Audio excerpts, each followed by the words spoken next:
Hey, everybody. Listen, happy Tuesday. As you're coming to the building, make sure you hit the like button. It's Trending Topics Tuesday. It's insane because we're hearing lawsuit after lawsuit after lawsuit after lawsuit. But can I tell y'all something? Every lawsuit has a similar blueprint. And what we're going to call this from now on is the Diddy Blueprint. Yes, the Diddy Blueprint. And what is that Diddy Blueprint? You take advantage of them. You make them outrageous promises. You don't pay them. You allegedly force them to take a whole bunch of substances, whether it's alcohol or drugs. You unfortunately, you are them, USA them, USH them. It's the Diddy Blueprint. So we're going to talk about it. Kanye West is being sued. And of course, according to the Diddy Blueprint, Kanye West said he's being extorted. The girl just wants a payday. She came on to him. So everything she was saying is lies. Listen, none of us was there, but I can't just imagine. She just made up all these salacious lies. She said she got text messages and all of that and videos that you sent her. So I don't know, Kanye, are you going to be able to get out of this one? Maybe Diddy, Kanye, and Now the Dream, and several others, they should all go to the same law firm and have the law firm come up with a concoction to help them fight their cases. Now, we got the Dream lawsuit over here. We're going to do a reading, 60 pages. It's a lot. It's a lot. But thank God for this particular case, they spared us of the pictures. But we still got a lot to dissect and go through. And I know y'all get emotional, but I got to say this piece. We may not get to discuss this tonight, but at some point we're going to have a conversation as to why we as ladies go back.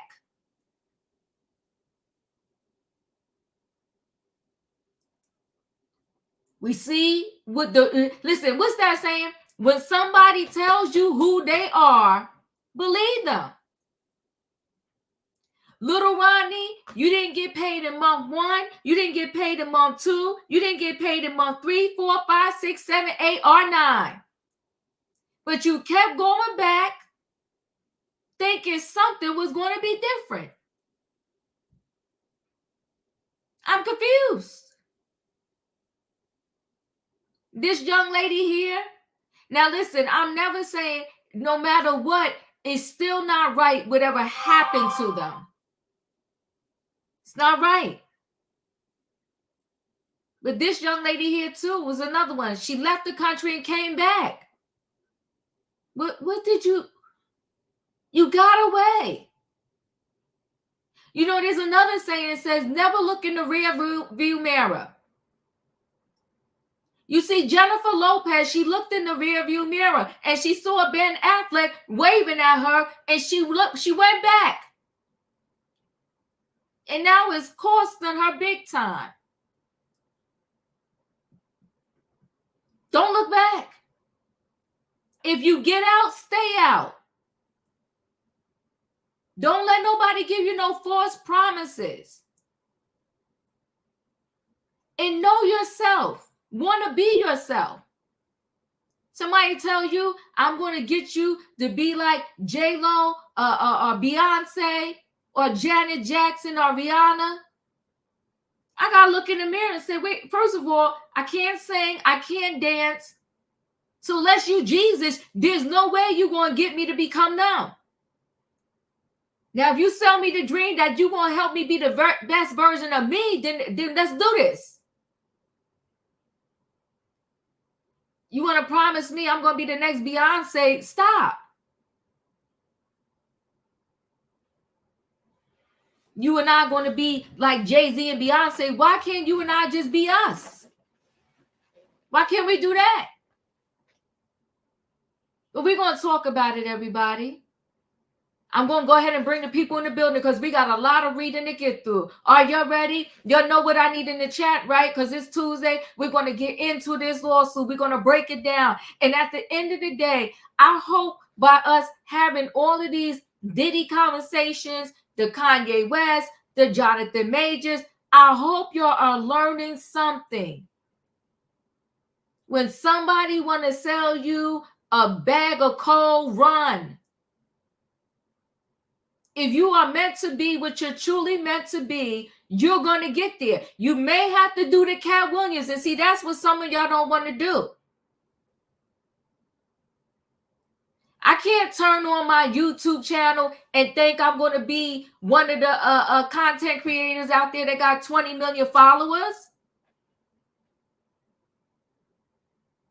I can't say, oh, I want to have 1 million followers like so-and-so when I didn't even put in the work. And then somebody call me up, hey, Diva, I'm going to make you like so-and-so. They got 1 million followers and you're going to have this overnight. Hold on. What sketchiness you about to do that I'm going to blow up overnight? I go to sleep with 10,000. I'm waking up with 1 million. I'm okay. I'm going to walk the Cat Williams path. I put in my dues.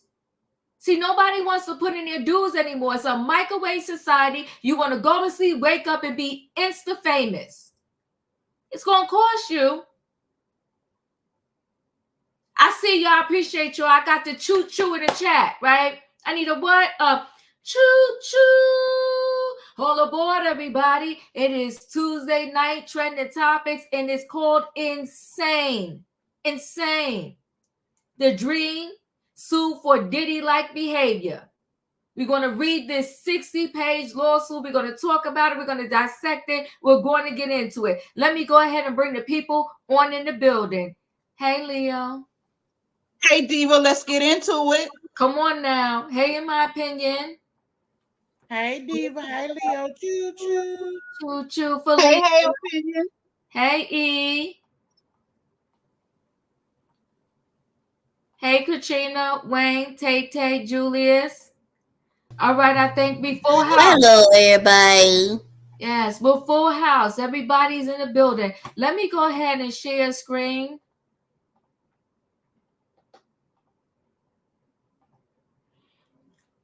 Oh, guys, we're going to get into this. I hope y'all can see.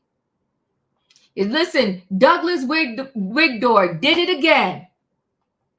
By the time 2024 is over, Douglas and that whole law firm is going to be like 20 million to 30 million, maybe 200 million up. He over there raking in the dough. He's bringing in the cases. Okay, this is another one for Doug Wigdor. Somebody put hashtag in another one. Okay, so this is Doug and his whole law firm out there in New York. Okay, New York raking in the cash over there. They're bringing in all the clients. Also, they got an office out there in LA too. They're connected to New York and LA. They're covering all the states, okay, where these entertainers could possibly be being sued. I don't want to butcher up her name. Okay, what's this? Chenny, aka Chenny Moreau. I hope I'm saying her name right there. And the plaintiff is The Dream. So plaintiff Chenny, aka Chenny Moreau, plaintiff versus hereby alleges by and through her undersigned counsel, Wigdor LLP, and then we got some other counsel there, complain against defendants, and they give his government name, but it's The Dream, okay? The Dream is an award-winning singer, songwriter, and producer who has risen to fame, writing and producing songs for the musical stars of the last 2 decades. He has been hailed as one of the prolific hit makers in the industry and is considered innovative and incredibly talented. He fashioned himself as a champion of art and artists, once calling major labels evil and stating that artists are treated like slaves in the record industry. In 2014, the plaintiff was 23 years old, working in the United States on an international visa from the Netherlands, hoping to land her big break as a singer and songwriter. When Associates of the Dreams reached out to Miss Mangrove via social media, she was thrilled. She immediately sent samples of her work and was quickly invited to join the Dream and his partner, Tricky Stewart, in Atlanta. Well, you know what? With a name like Tricky, you already know it's going to be problems. Far from being the amazing breakthrough opportunity she imagined, Miss Mangrove's experience with Dream was nothing short of a prolonged nightmare. Under the guise of pursuing a legitimate recording and publicity contract, Ms. Mangrove Dream lured the young and vulnerable artist into an abusive, here we go, this is sad, violent and manipulative relationship filled with physical assaults, violent encounters, and horrific psychological manipulation. In both Atlanta and Los Angeles, Dream used his age and influence in the industry to manipulate the young artist into believing that she needed him to be successful and roped her into his world through false promises to gain her complete trust, including assuring her that he would sponsor the extension of her international visa, telling her he would write blockbuster songs for her if she became part of his so-called sanctuary, like he did for Beyonce and Rihanna, offering her lofty visions of recording and publishing contracts with major labels, assuring her he would appropriately advocate for her and promising her she would open for Beyonce's upcoming tour, going as far to force her to diet and exercise excessively to prepare for tour. In reality, Dream used her for his base desires, which manifested into violent acts and vicious psychological torture. For example, Dream locked her in a dark room adjacent to a recording studio, violently having sex with her and then leaving her alone, naked in the dark for hours on end, returning to again have sex with her and demand that she tell him she loved him. Dream controlled all aspects of her stay in the United States, including providing her housing, transportation, and food expenses. He kept a close track of her location at all times. Sounds like Diddy, right? Kept a close track of Cassie locations at all times. Calling and texting her at all hours to demand updates on her location, or even keeping his own key to her hotel room so that he could enter whenever he pleased with no notice. Dream forced her to drink excessive amounts of alcohol by roughly pulling her head back by her hair and pouring alcohol down her throat. Dream frequently put his hands around her neck. Miss Mangrove during violent acts, sometimes with his hands, and once using the collar of her dress. On multiple occasions, Dream put his hands on her neck so intensely that she almost lost consciousness. Dream refused to use protection and regularly let himself go inside of her against her protests. When he discovered she was taking birth control, he became enraged because he believed it to be a sign of disrespect. She was forced to hide her birth control pills under a mattress. Dream berated her while having relations with her, calling her ungrateful, insisting that she praise him and declare her loyalty to him. Dream once armed her in the back of a renovated Sprinter van the same evening that he forced her to engage in sex acts in a public movie theater. Dream recorded her during these acts and used the existence of a recording to threaten her into silence. His depraved behavior was facilitated by his record label, Contra Paris LLC, as well as by Epic Records. The label Dream convinced to invest in Ms. Mangrove's, despite the fact that he never intended to truly support her career trajectory, but instead wanted corporate wanted corporate funding to assist in his trafficking venture. Oh, you see they're using the same words as Diddy? The result of Dream's heinous acts was that Miss Mangrove's career was upended. Her music was taken from her without any explanation. Contra Paris never provided her any compensation, that's his label, and every attempt to revive her career has been hijacked by Dream and those who support him. Over more than a year, she experienced trauma that she has still not recovered from. She's broken as an artist, constantly afraid of her physical safety, and plagued by reminders of the violence and control she experienced at the hands of Dream, who has continued his successful career unscathed by his horrific acts. Nearly a decade later, she is still putting the pieces of her life back together, but she knows that without speaking up about what Dream did to her, she will never be able to heal from the harm he has caused. So she therefore brings this lawsuit to speak up for herself and other female artists who have been tormented by power and selfish men in the recording industry. She seeks justice and accountability to prevent further horrific abuse like she experienced and to regain her sense of self as an artist and as a woman. Jurisdiction and venue. The court has jurisdiction pursuant, and they give all that information, and therefore raises federal questions regarding the deprivation of plaintiff's right. The court has supplemental jurisdiction over plaintiff's related claims arising under state law pursuant 28. The venue is proper in this court because a substantial part of the events or omissions giving rise to this action, including the intentional and negligent torturous conduct alleged herein, occurred in this district. Parties: plaintiff is 33-year-old woman and is domiciled in the Netherlands. Defendant, the Dream, is upon information and belief in Atlanta, Georgia. Defendant, Contra Paris LLC, is a limited liability company incorporated in Delaware that executed a recording and shopping agreement with plaintiff that was upon information and belief owned and operated by the Dream and his partner Christopher Tricky Stewart during the relevant time period. Defendant, Epic Records, is a record label owned by Sony Music Entertainment that is headquartered in California. I know Epic Records is sick of all of these lawsuits.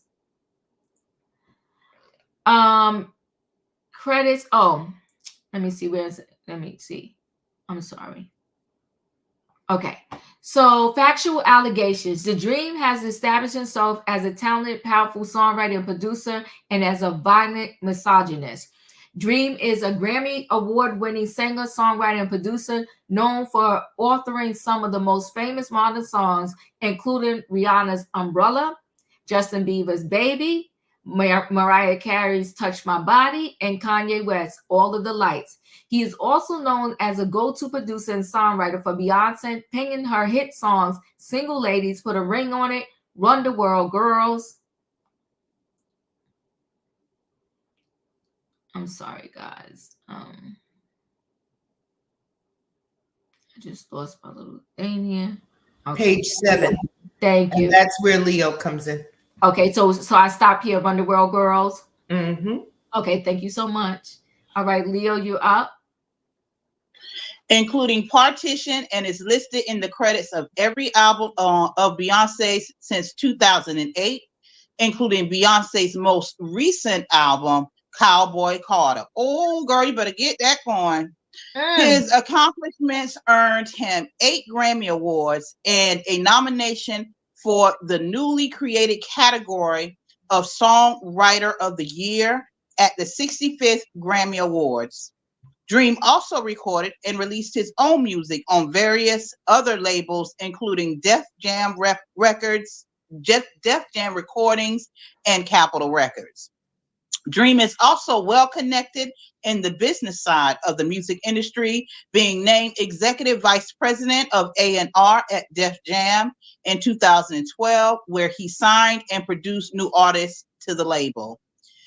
In 2014, Dream launched his own record label called Contra Paris.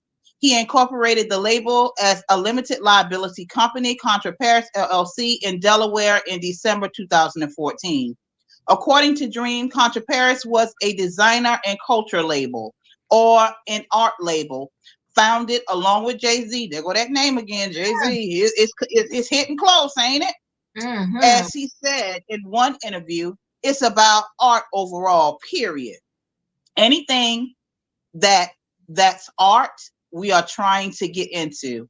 I have a lot of people hitting me on Instagram, guys and girls, that are trying to fuse music with their culture. Whatever that culture is, as long as it's art.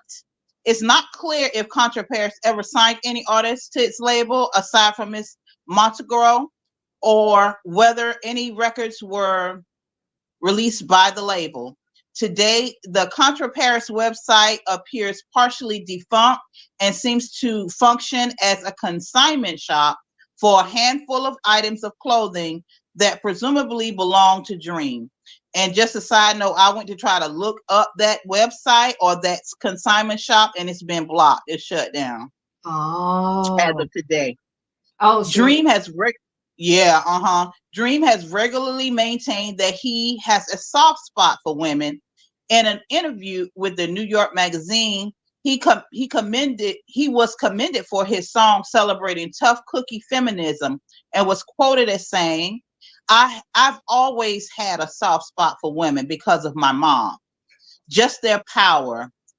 Man's biggest enemy is a woman who has it for them, who has it in for them. I just like being around them, watching, soaking up the information, being cursed out, being put out. Another publication noted that Dream has mostly cast himself as a worshiper of women, a put them on a pedestal type. Not usually a healthy attitude, but in the R&B landscape, he has stood out as a romantic. Yet this feminist persona is plainly contradicted by the reality of Dream's relationships with women and his highly publicized arrest for DV. Dream has been married multiple times. What you say, Diva? I didn't know he was arrested for DV. Multiple times. Dream has been arrested and has fathered 9 children with 4 women. In 2010, he was married to the singer Christina Milian. Pictures of Dream and his assistant having an affair in the Caribbean leaked online. Dream then filed for the divorce from his then wife all of the 9 days before Milian gave birth to their couple's daughter. I remember this. Later news stories reported that Milian's divorce settlement was contingent on Milian's agreement to never speak about their marriage. Woo. His chauvinism was further on display when he was asked about his role as a parent to his daughter. In an interview with Essence magazine, when asked if he helped Milian with the baby, he said the following: "I don't help Milian out, because my helping out turns into expectations. I'll get violent on a late night, maybe 1 or 2 times, but after that, no. If Christina's tired, call the nanny. Call Violet's granny. We got people." Wow. Well, he's trash. Whoa. In 2013, he shared that he was writing a book about relationships despite his multiple divorces, and was quoted saying, "But why get married? What do they say? Get the milk without the cow." Such a statement crudely refers to women as cattle and further suggests that Dream does not think romantic commitment is worthwhile if X could be achieved without the commitment. The same year, a mere month after making the statement quoted above, Dream was arrested in California for a DV incident with his girlfriend at the time, who declined to press charges. Less than a year later, however, Dream was again arrested on charges of felony assault and strangulation, reckless endangerment, and child endangerment of his girlfriend, who was pregnant at the time. The criminal complaint alleged that Dream pulled and dragged his ex-girlfriend by her hair, choked her with a necklace she was wearing, kicked her, punched her in the head, and grabbed her by the neck and choking her again. His ex-girlfriend took photos of her bruises Dream left of her, and those pictures showing bruises on her arm and scratches on her neck, wrist were publicly released by TMZ. Outrageously, Dream publicly insisted that his girlfriend pressed charges to protect her immigration status. And ironically, Dream has been quoted in Rolling Stone as stating that no one takes the time to understand a man or the psychological impacts on men, with men not being able to work as much as they did when I was small. It's not equal. It's not about equal or not, he went on to ask. Whoever thought that the weakest part of life would be masculinity. When Plaintiff was first connected to Dream, she only knew of his reputation as a famous and accomplished songwriter and had not heard about the history of violence towards women. Those around Dream, however, and the business that supports his artistic endeavors were aware of the violent misogynist that successfully hid his true self behind his songs of female empowerment. 2. Miss Montague is an extraordinary singer and songwriter and receives an O1B visa for her abilities in art. Miss Montague, I don't know. They say Miss M. Whatever. Miss M, yeah. Yeah. Miss M was raised in the Netherlands with a passion, love, and extraordinary talent for writing and recording music. As a teenager, she began posting her songs on social media, developing a devoted following, and catching the attention of several well-known producers around the world. In 2012, Miss Montague was just 20. Miss M was just 21 years old. She signed a production deal with U.S.-based production company Shapiro Bernstein and Company Incorporated as a songwriter. As a result, she applied for a 3-year O1B visa for an alien of extraordinary ability in the arts or extraordinary achievement in the motion picture or television industry. As then President Shapiro Bernstein and Co. Incorporated wrote in support of Miss M's O1 visa application. Miss M is an extraordinary artist who has established herself as one of the top singer-songwriters in Europe. At only 21 years old, Miss M is one of the short list of the music industry's most coveted artists, achieving outstanding success in a relatively short period of time. She is sought after by the top recording artists, record labels, producers, and insiders in the business, and her collaborations read like a who's who in the music industry. In further support of Miss M's application for an O1B visa, the Vice President of Membership for the American Society of Composers, Authors, and Publishers wrote, Miss M is an extraordinarily talented artist.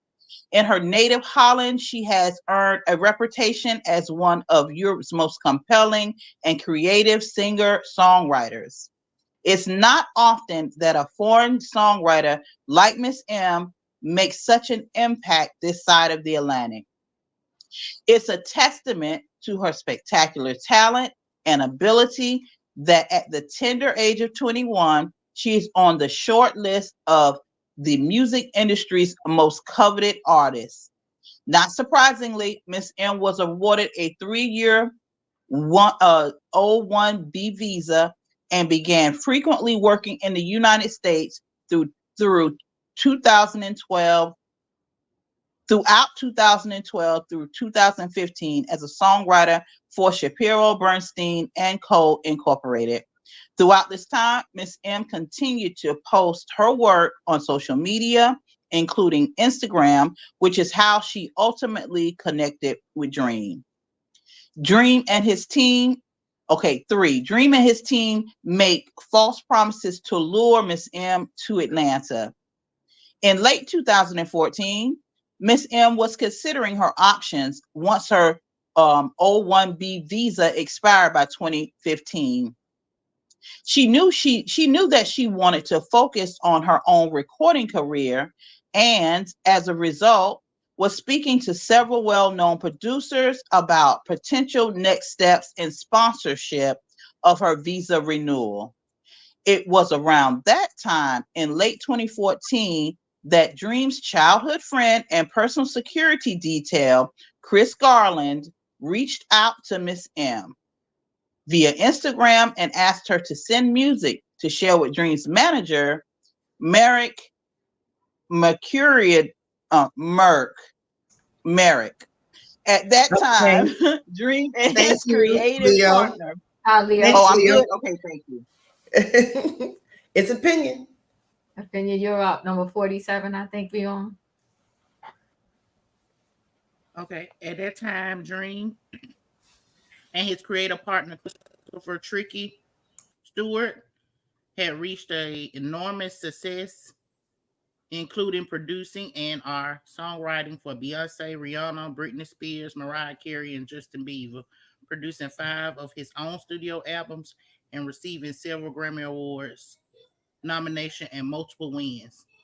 As a successful performer, songwriter, and producer, Dream seemed like the perfect fit for Miss M, who was enormously talented in both performance and songwriting. Miss M was thrilled at the opportunity to get her music in front of Dream and have the chance to work with someone who had significant connections to influence in the music industry.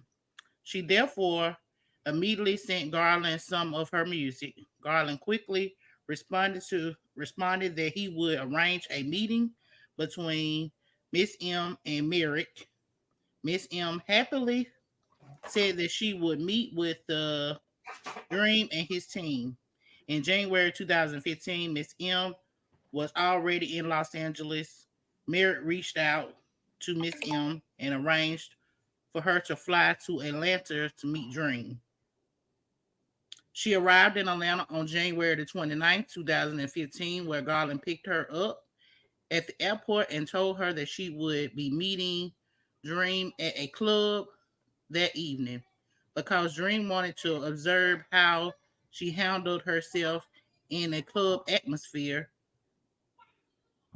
Several hours later, Miss M met the Dream, Tricky, and Garland in front of the Gold Room Club. Miss M did not have any significant interactions with the Dream while they were in the club, but she was told to get into Dream's car with him and Garland in the end of the night. While they drove Miss M back to her hotel, Dream discussed taking her to a basketball game the following day. When Miss M attempted to turn the conversation to getting into the studio to record, Dream confirmed that she would have the chance to record during the trip. Dream, let me see. 53. Record during the trip. The next day, on January the 30th, 2015, Miss M went to the studio to record with the Dream sound engineer Bart Lowski.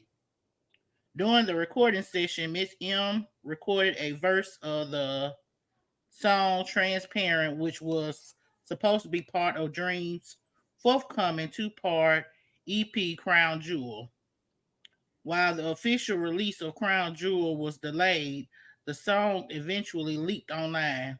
Dream failed to give any credit or compensation to Miss M for her vocals. On the following day, January 31st, Miss M went back to the studios to record the song 187, which Dream had written, although Miss M had no gang affiliations or violent history. She was presented with the song titled Slang Used the word for M. That evening, Dream arranged for Miss M to attend an Atlanta Hawks basketball game, providing her with a courtside seat after the game. Dream and several other, including Tricky and Garland, took Miss M to a strip club. At that point, Miss M had not yet earned the right to have Dream's phone number, so arrangements were made through Garland. Miss M had never been in a strip club before, while the Dream repeatedly handled Miss M large stacks of cash, demanded that she throw the money at the workers. At one point, the workers came to the table and completely nude, and the Dream instructed the workers to get on top of the table. Miss M was visibly uncomfortable with the situation. Dream seemed to enjoy how uncomfortable Miss M became. He laughed as Miss M asked the workers to leave and perform for the Dream instead. Dream insisted that the workers go back over to Miss M several times throughout the evening. The following day, on February the 1st, 2015, the Dream texted Miss M for the first time, an apparent sign she passed the test that the Dream had been giving her. After several hellos, the first thing Dream texted Miss M was, "Do you have a boyfriend or boyfriends? Boyfriends are not allowed. It's a distraction." Miss M was surprised to be asked such a personal question so early on in her communications with the Dream, but she wanted to be cooperative and response responded in the negative. As the end of the wait a minute. You're on 62. As the end of the planned trip to Atlanta neared, Miss M still was not given recording contract or even indicated that one would be further coming.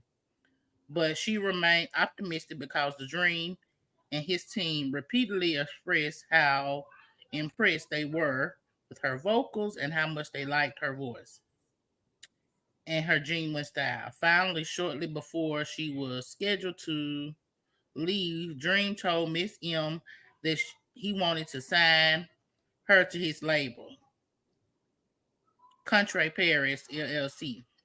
Miss M was so happy and overwhelmed with gratitude. It truly felt like everything she had been working for was about to come to fruition.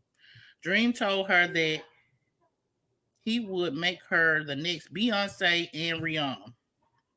Miss M explained in detail to Dream that her O1 visa was set to expire in November of that year, and that she needed a new petitioner to continue her visa of the following 3 years. She reiterated that she needed to know he was serious about signing her and supporting her O1 visa because if not, she needed to search for another petitioner. Dream assured Miss M that Contrae would be her petitioner and that she did not need to look for any other petitioners to continue her visa. He promised that he would receive an advance and written contract soon. He then asked if she would go to Los Angeles with him for the next 10 days and continue recording. Miss M agreed. Miss M, then 23 years old and in an entirely new and enticing world, truly believed that all her dreams were about to come true. Unfortunately, however, she did not. She would soon learn that it was just the start of a long nightmare. Dream uses his success with Beyonce and Rihanna to manipulate and exploit Miss M. From the moment Dream began texting Miss M, he began regaling her with stories about how he helped create Beyonce and Rihanna and would do the same for her as long as she did everything he told her to do. Dream told Miss M in order to write songs for her, he needed to know everything about her, including everything that's embarrassing about her, upset her, angered her, and incited her. Every single thought she had. Perhaps sensing Miss M's hesitation and confusion, Dream said that that was how a true songwriter and producer needed to operate in order to write the right song for each artist. He said Miss M needed to belong to him so that they could become the next Beyonce and Jay, in the reference of Beyonce and Jay-Z. Dream knew how much Miss M loved and admired Beyonce as an artist.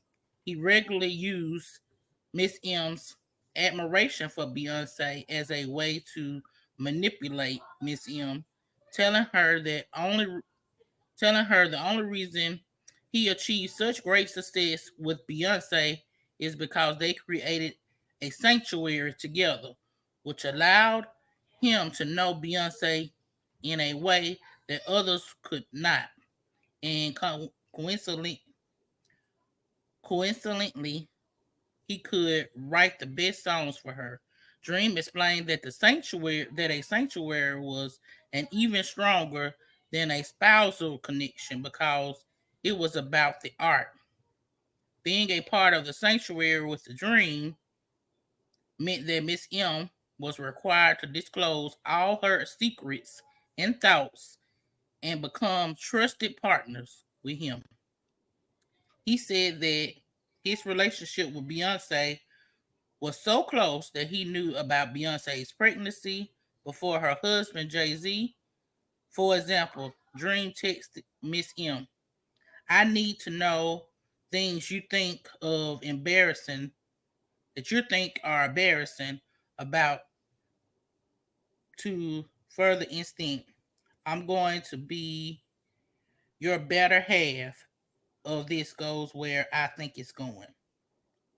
Dream reminded Miss M that she better be grateful, and he was working with her because he was putting work on Beyonce's album on hold, and that if she wanted to reach the same level as Beyonce, she needed to become as close to or closer to him than Beyonce. Okay, thank you, in my opinion. You're welcome. All right. He said that meant that Miss Mangrove should ask and follow his advice on everything, rely on him to be her main confidant, and limit her inner circle to only those people he approved of and trusted. Dream also told Miss Mangrove that if she, quote, acted right, close quote, he would share the specific formula he used with Beyonce, and that Miss Mangrove and Beyonce would be the only two artists with those industry secrets. Dream routinely pointed out that he can make any new artist successful, but he was choosing Miss Mangrove, so he expected her to, quote, respect him correctly, close quote. Dream frequently pitted Rihanna against Beyonce, implying that Rihanna was fighting for his attention and was frustrated that he was giving it to Beyonce instead of her. He said that Rihanna was begging him for good records, but because of his special, quote, sanctuary relationship with Beyonce, he saved them for Beyonce and that Miss Mangro would be a part of that as well. According to Dream, Rihanna was possessive over him and got angry when he worked with Beyonce. In an apparent effort to reiterate how grateful Miss Mango should be for the opportunity to work with him, Dream told her that Rihanna would frequently send him flowers and other gifts. He reiterated that Rihanna had to, quote, work to make him give her hit records, and he was choosing to work with Miss Mango instead. In one of their earliest text exchanges, Dream asked Miss Mangro when she lost her virginity, explaining that Rihanna had told him this information about herself, insinuating that artists he worked closely with shared such intimate information with him. Dream led Miss Mangro to believe through manipulation and coercion that if she allowed him to completely control every aspect of her life, they could create the ultimate, quote, sanctuary that would surpass anything he accomplished with Beyonce or Rihanna. When Miss Mangro questioned the idea of the sanctuary or asked Dream to clarify what he meant, she could receive evasive responses like the following: I let you know after we win 10 Grammys together. Right now, you just have to be free and let me undress you emotionally. Do I can know, correction, so I can know what's underneath your heart. For a new artist, the thought of becoming the next Beyonce or Rihanna was obviously intoxicating, and Miss Mangro was willing to work as hard as possible to make her recording dreams come true. Dream told Miss Mangro that he was working on Beyonce's new tour and that if everything went well, Miss Mangro could open for her, but shared this promise only in the context of his emotional manipulation of her. Quote, I think the more freedom you give me, the more relationships I will be able to put you through and in. I am a straightforward person. Things like the Beyonce opening isn't a big deal to get it done. That's my family. Miss Mango had no reason to disbelieve what Dream was telling her at the time. He was successful. He made hit records with Beyonce and Rihanna and convinced her that the two of the most successful recording artists were dependent on him for their success. Dream regularly held his age and experience in the industry over Miss Mangro, telling her that she simply did not understand how his methods were necessary to success, and instilling in her that she should be grateful for his efforts to help her, placing himself on a pedestal and emphasizing that her success was only possible thanks to Dream. For example, he stated the following over text, quote, it means more to me than you can imagine. My risk should tell you that.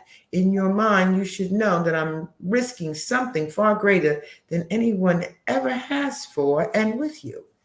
And it's because I know it's beyond explanation. You can't explain this, so don't even try and don't mention it. That's why the government denies things. It isn't because it's not true. It's because I, lesser mind, wouldn't even understand. So why stop the life they have and change what they love about their life? Is actually an unselfish thing to hold in a truth. Pause for a moment here, folks. I read it verbatim. That's how he writes. Mm. Miss Mangro was drawn into a whirlwind of lofty messages like this and was quickly convinced that she needed Dream to make it in the music industry, and therefore was willing to take any and all direction from him. Only now does she see that Dream was using fraud and coercion to manipulate her into believing that she was being brought into a legitimate business arrangement, not a venture to use her for Jean's violent and sexual desires. Mm. So now Miss Mango goes to Los Angeles to record her album, and Dream begins a horrific pattern of physical, sexual, and psychological manipulation and abuse under the guise of creating quote unquote art. On February 4th, 2015, Miss Mango arrived in LA directly from Atlanta. Soon after she arrived, she began receiving messages from Dream that were extremely flirtatious, including asking her if she wanted to lose her virginity again, implying that he wanted to have sex with her. That evening, Miss Mango was in the studio, parenthesis, which was in Tricky Stewart's home, close parenthesis, recording music. Dream complained that Miss Mango needed to, quote, loosen up for the sake of the music and pressured her to drink alcohol and smoke marijuana in excessive quantities. Dream told her that quote, that smoked so much that while she's smoking one blunt, Jen and Melissa already rolling the next one, close quote. Even though Miss Mango did not enjoy using drugs or alcohol, she felt pressured to meet Dream's expectations of a hit artist. Throughout the evening, while they were in the recording studio, Dream became more aggressive in pressuring Miss Mango to have sex with him. He assured her that sex with him was, quote, part of the process, and he could only write hit songs for her if she agreed to let him know everything about her. In an effort to deter Dream, Miss Mango tried to argue that she did not want to do anything that could complicate making great music. In response, Dream told her that she agreed to be his, quote, trust partner, and not listening to him and doing what he wanted was a sign of disrespect. Miss Mango, who was alone in the United States and increasingly confused and frightened about the situation she was in, tried to protest again. Sebastian? Yes, Is it your go or I'm to go? it's my turn. We're at 91, correct? Yes. Correct. Dream reiterated to Miss Mangrove that she was part of something special, that he let her into his sanctuary because she was so talented, and that she was part of something bigger than anything she could understand. In the studio, Dream began to touch Miss Mangrove, and she pulled back, suggesting that it was not a good idea to be flirtatious with others around. Dream proceeded to take Miss Mangrove through the house where the studio was located, eventually bringing her to pitch black bedroom. Upon arriving in a dark bedroom, Miss Mangrove had no doubt about what Dream's intentions were. She told Dream, "I don't know about this, and I don't want to ruin this." Dream responded by telling her this was really important and that they did not have time to waste. He insisted that this will only make the records that much better. Dream then grabbed Miss Mangrove's hands. Oh, Dream then grabbed Miss Mangrove's hands and placed them on his genitals. He then quickly escalated, pushing her down on the bed and inserting his private part into her. Others in the studio began to look for Dream and Miss Mangrove, causing Dream to leave the bedroom to go back to the recording studio. When he did, he locked the bedroom door with Miss Mangrove inside, undressed in the dark. After some amount of time, Dream returned to the bedroom and again had intimate relations with Miss Mangrove. He did this repeatedly for several hours, leaving Miss Mangrove tired and confused. During this ordeal, Dream told her this was going to be great for Miss Mangrove and also demanded that Miss Mangrove tell Dream that she loved him. In fact, he would only stop aggressively having intimate relations with her Once she said that she loved him.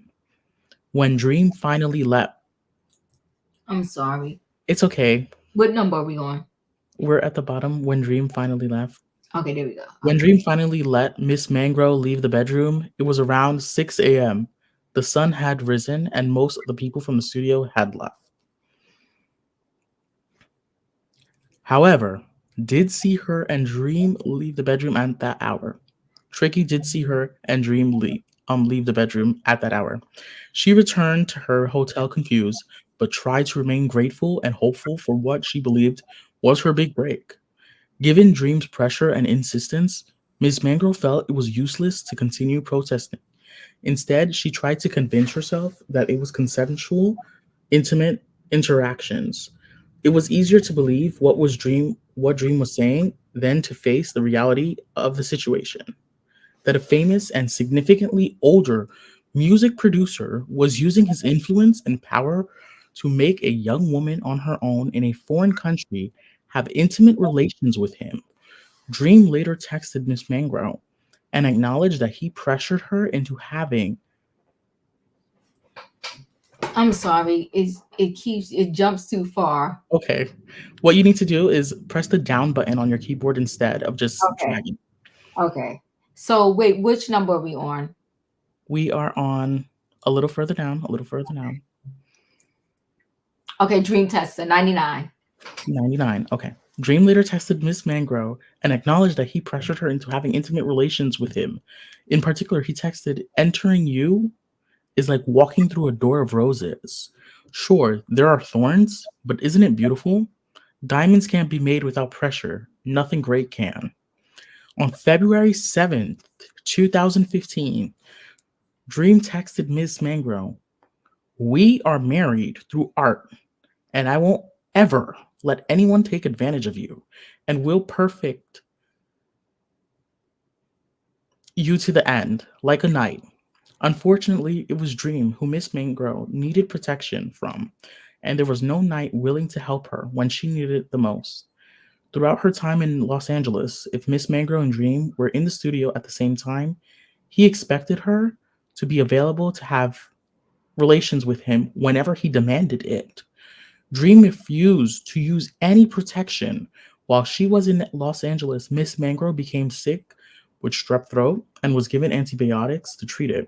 She knew that antibiotics could lessen the effectiveness of birth control and begged Dream not to emit inside of her. He refused. At one point, while they were in Los Angeles, Miss Mangro physically tried to get away from him to avoid him, emitting inside of her. And Dream held her arms down and emitted inside of her over her protest. This type of violent relations, control, and manipulation became more and more common as the days passed. On or around February 13th, 2015, sent Miss Mangro inappropriate texts, including one that said, "I want to F your bladder so hard that it made you urinate all over me." In between sending those text messages, Dream texted Miss Mangro about the recording deals he was working on for her, including "We will have major distribution in about 30 days, so you will better be ready." Dream frequently used this type of manipulation where he intertwined business promises with violent relations. On February 14th, 2015, Dream texted Miss Mangro that she must care about what he cares about and said, "Your life is now, you have way more room, but I will care about those things in your life like they are my own. Your mother is my mother. Your father is your brother. Your friends are mine. Your enemies I will inherit as my enemies." When Miss Mangro said she did not understand, Dream responded, "This is that other ish. Blood in, blood out." The following day, Dream left Los Angeles work obligations and gave Miss Mangro permission to go home to Amsterdam as long as she moved to Atlanta within 4 days. Miss Mangro was in a precarious state at the end of her Los Angeles trip. From a professional standpoint, Miss Mangro felt incredibly excited about the work she had done, and she could really see her visions of becoming a recording artist come true. However, she also felt increasingly confused with and fearful of Dream. He was volatile and quick to anger if she did not quickly comply with his demands. Yet, in such a short period of time, he also told her that he loved her, would protect her, and cared more about her than anyone else ever would. It was dizzying, which was precisely Dream's intent in his campaign of psychological and physical manipulation. Dream convinces Miss Mangro to move to Atlanta, where Dream's manipulation and harm escalates. In order to convince Miss Mangro to move to Atlanta, Dream promised that the contract was forthcoming, that he would find her an apartment to live in, and that he would pay her expenses in Atlanta until she received her advance. As a result, Miss Mangro flew to Amsterdam on February 17th, 2015 to pack all of her belongings and prepared to move to Atlanta. On the day before she left Los Angeles for Amsterdam, Dream texted Miss Mangro, "Hopefully we will have a deal memo in place before you come back." To confirm, that was the plan. On the same day, during a text conversation with Miss Mangro, Dream texted that, "I will not let anyone disrespect you. This contract will be fair and respectful from my end, period. And I'm going to pay your advance out of pocket, FYI. I also, other than Trick Stewart and Mark Stewart, would love to be involved in your management process." Before Miss Mangro could even respond to Dream's promise that her contract deal would be fair and respectful, Dream said, "I need to see inside that private part though. As your man, now go in the restroom, pull your undergarments to the side, and take a pic." Sick. It is likely. Wait, what number? I'm sorry, I went up too far. Scroll down. This. Okay, right here.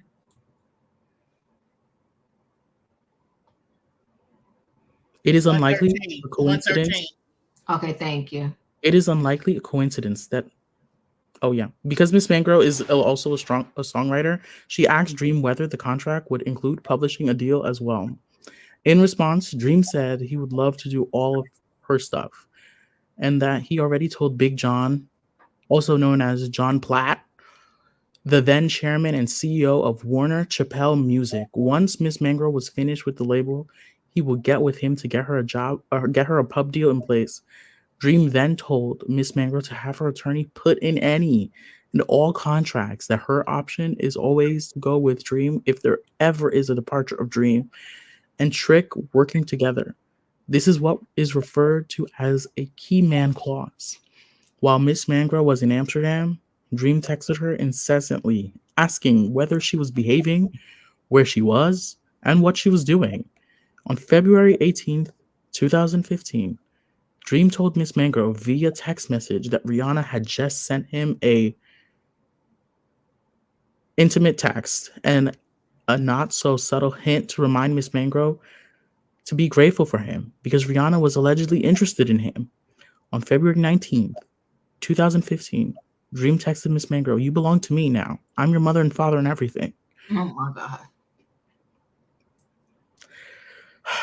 When Miss Mangro arrived in Atlanta on February 21st, 2015, Garland picked her up from the airport with a firearm sitting between them in the SUV.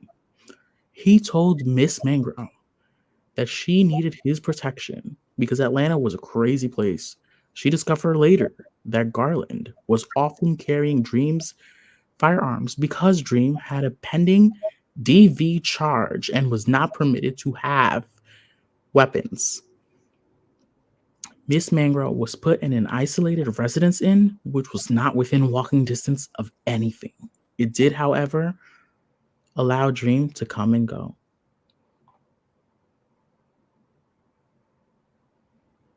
As he pleased without detection, Dream had his own key to Miss Mangrove's room and reminded her that he could stop by at any time.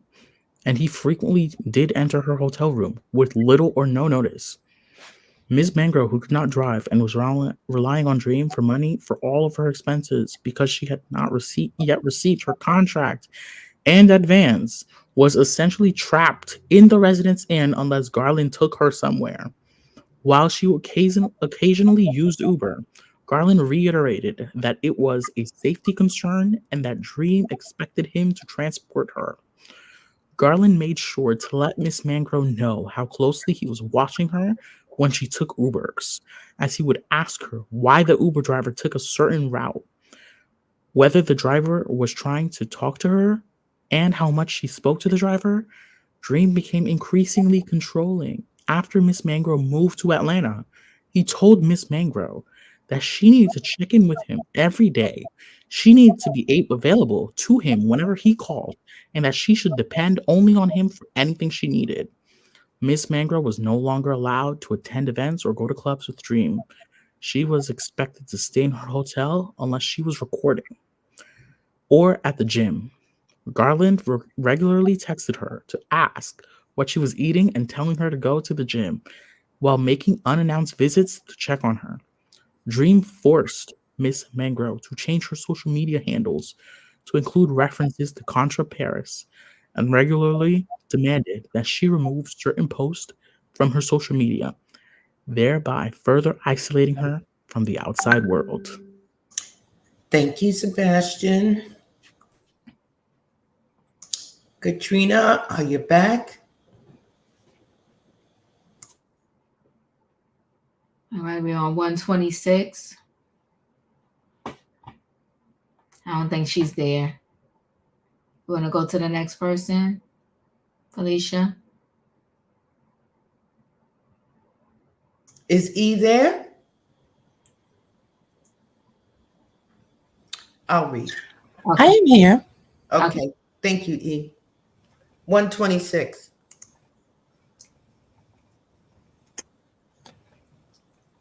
On 29?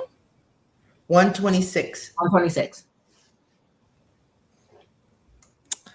Miss Mangrove had to beg to go to the studio. She was never given a schedule. Instead, she was just expected to be prepared to go whenever she was called. When she asked Dream if she could go to the studio, he would chastise her and call her a brat. He would tell her that she had to stop thinking about only herself, that he was an important producer who was working with a lot of important people, and that he did not have time for her nagging about getting into the studio. It was not at all what Miss Mangrove expected after being in the studio nonstop during her first visit to Atlanta and Los Angeles. Everything felt different. Once she committed to living in Atlanta and was under Dream's complete control. In between berating Miss Mangrove, Dream continued coming to her hotel or meeting her in the studio whenever he wanted to demand sex. He also began doing walkthroughs of her hotel room to look through all of Miss Mangrove's belongings, including her medication. He got angry when he discovered that Miss Mangrove was taking birth control pills and demanded that she throw them away. According to Dream, it was a sign of disrespect to try to prevent a pregnancy by him. Miss Mangrove, who had no desire to be pregnant at that time, began hiding her birth control pills under her mattress. Not surprisingly, Miss Mangrove had a pregnancy scare shortly after she arrived to Atlanta. Dream sent Garland to buy a pregnancy test, and when it came back negative, Miss Mangrove let Dream know via text. He immediately called Miss Mangrove and screamed at her for almost an hour because he said it was an insult to him that she was happy that she was not pregnant. In the very early morning of February 25th, 2015, while at Triangle Sound Studio, Dream plied Miss Mangrove with alcohol and marijuana and forced her to have sex with him while he recorded it. Miss Mangro, who was highly intoxicated, tried to stop Dream from recording, but he refused. The next day, Garland told Miss Mangro that for a skinny girl, she had nice curvy thighs. It was the first time Garland had ever made a comment about her body. While she had no way of knowing whether that was a coincidence, it certainly seemed designed to send a message that Dream shared the unconsented to X tape. She was humiliated. Dream would later regularly use the recording to threaten Miss Mangro that he could share it with anyone he wanted. Dream insisted that Miss Mangro tell him that she loved him. She regularly had to send him text messages expressing how grateful and thankful she was for him in order to avoid being screamed at for being a brat. She was also expected to regularly buy him flowers to express gratitude. Dream began having Garland call Miss Mangro at all hours of the day and night to ensure she was in her hotel room. If Miss Mangro was sleeping or unavailable for any reason, Dream would get infuriated. Dream and Garland also began monitoring the food Miss Mangro ate and how often she worked out, because Dream thought she had gotten too thin and wanted her to be curvier, specifically suggesting that she should change her body in anticipation of the Beyonce tour that she would be able to open for. Miss Mangro was often very hungry because Garland monitored what ate. Very hungry because Garland monitored what ate, okay? If she mentioned something she ate, Dream would tell her that she would need to work out extra hard the next day. Miss Mangro considered Garland to be something of a confidant when she first arrived in Atlanta. He often asked how she was doing and was initially very kind to her. However, if she complained that she had not been to the studio for a few days or that she was stuck in her hotel room for several days in a row, Garland would tell her that all she needed to worry about was keeping Dream happy.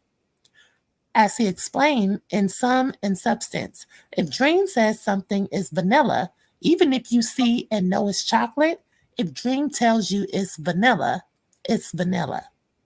Garland casually made statements that he would K anyone who had an issue with Dream.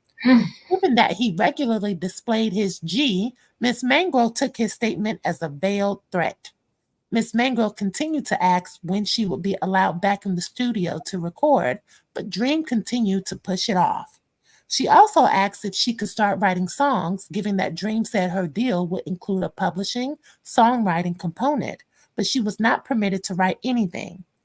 Dream considered it an insult that she asked and accused her of insulting his songwriting.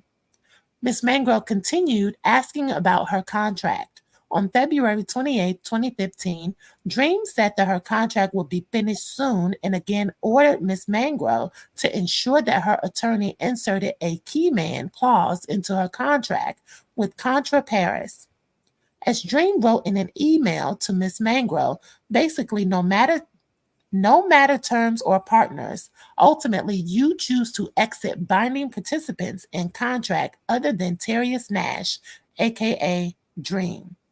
If Dream goes, you go, still remaining bonded to Terrius the Dream Nash for remaining terms of contract, if any.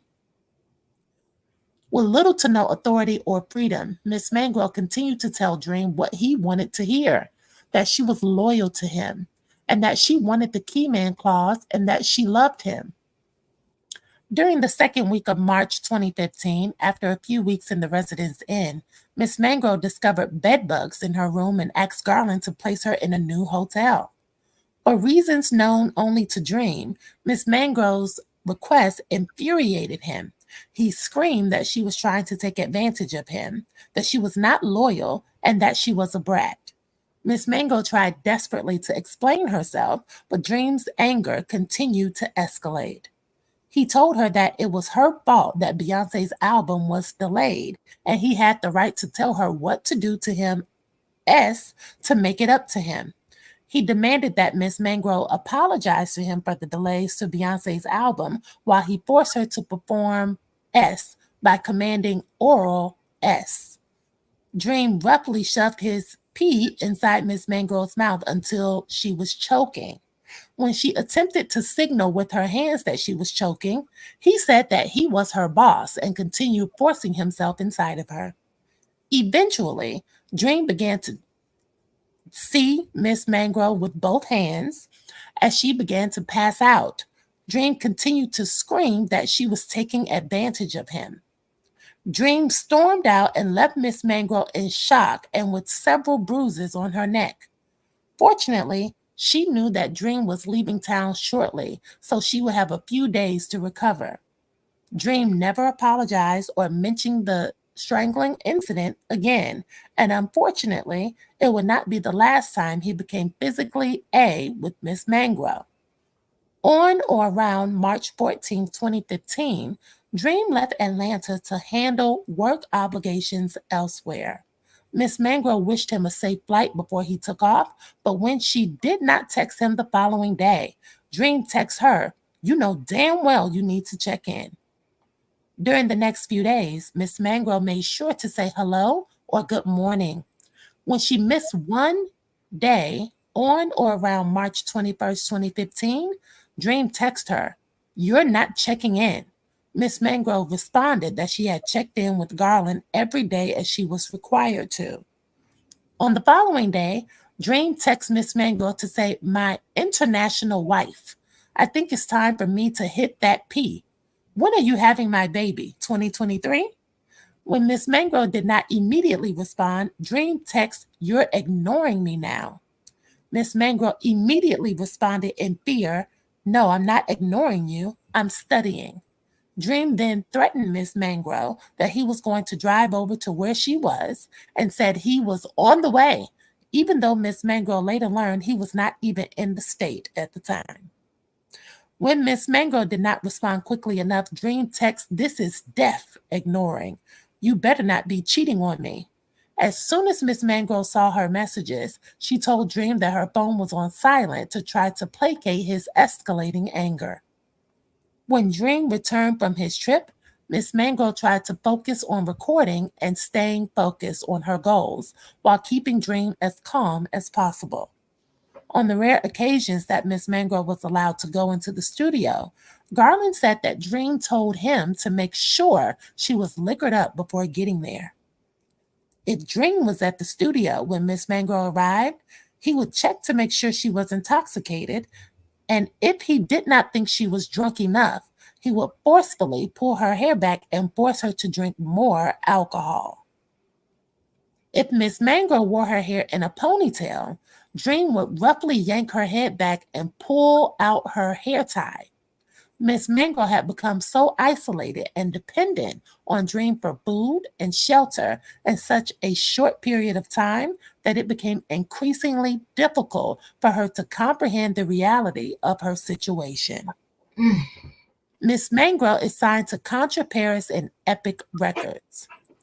In or around March 2015, Dream told Miss Mangrove that Antonio L.A. Reid reached out to him about signing her to Epic Records. Dream said he will handle all the negotiations with Epic, refusing to include Miss Mangrove and insisting that any questions she asked him to get a better understanding of the situation were disrespectful. At or around the same time, Miss Mangrove was staying at a new hotel that provided a driver who would take guests to destinations within a short distance. This was the first time Miss Mangrove had any freedom to control when and where she could eat. She often asked the driver to take her to get food and got to know him a bit.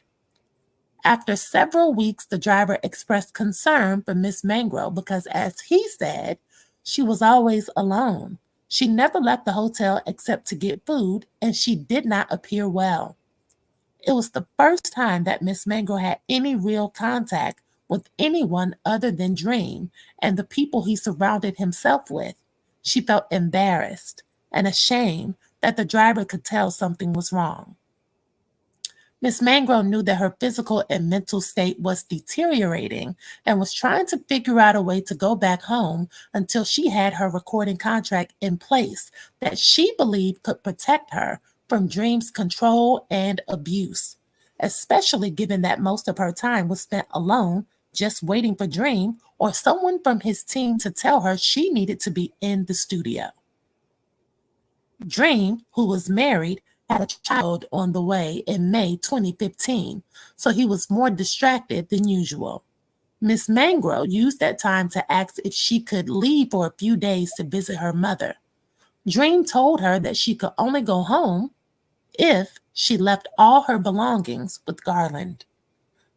Perhaps, sensing Miss Mangrove's newfound realization of the abusive situation she was in, Dream's SA intensified. On one occasion, Dream told Miss Mangrove that he wanted to take her to a movie. When they arrived, there was another man in the theater who they did not know. Dream demanded that Miss Mangrove perform OS on him while the man watched. She said no. Dream got angry and forced Miss Mangrove to have S with him in the theater while the man presumably watched. It was a physically painful encounter. On the same evening, Dream took Miss Mangrove to the parking lot of the Triangle Sound studio in his Sprinter van, which had been remodeled as a tour van with a mattress in the back. Once they arrived at the gated lot, Dream told Miss Mangrove that they were not actually going to the studio, but instead he asked her to leave and enter the van from a separate entrance at a different time than he did, seemingly in an attempt to keep his plans a secret from others present at the studio. Once in the van, Dream locked the doors and pushed Miss Mangrove into the dark back area of the van. He pinned her on the mattress in the van, took off her clothes, and started forcibly having S with her. He pressed his full body weight onto Miss Mangrove while covering her mouth and nose with his hands so that she was unable to breathe. He told her that he was angry, that she wanted to go home, and screamed at her that she was difficult and ungrateful as he forced himself on her. Dream then began to see Miss Mangrove, demanding that she tell her, "Are you mine?" and instructing her to say, "You're mine." His aggression scared Miss Mangrove, and the scene became so intense that she believes she might have lost consciousness at one point during the ordeal. He told Miss Mangrove that she better remember who she belongs to while she was gone, demanded that she tell him that she loved him, and further told her that he knows everything about her and is the foundation of her career and of her record project. Once he finished, he instructed Garland to come to the parking lot and take Miss Mangrove back to her hotel. Miss Mangrove had bruises across her neck from Dream's S. Miss Mangrove left for Amsterdam with one small bag on or around April 7, 2015.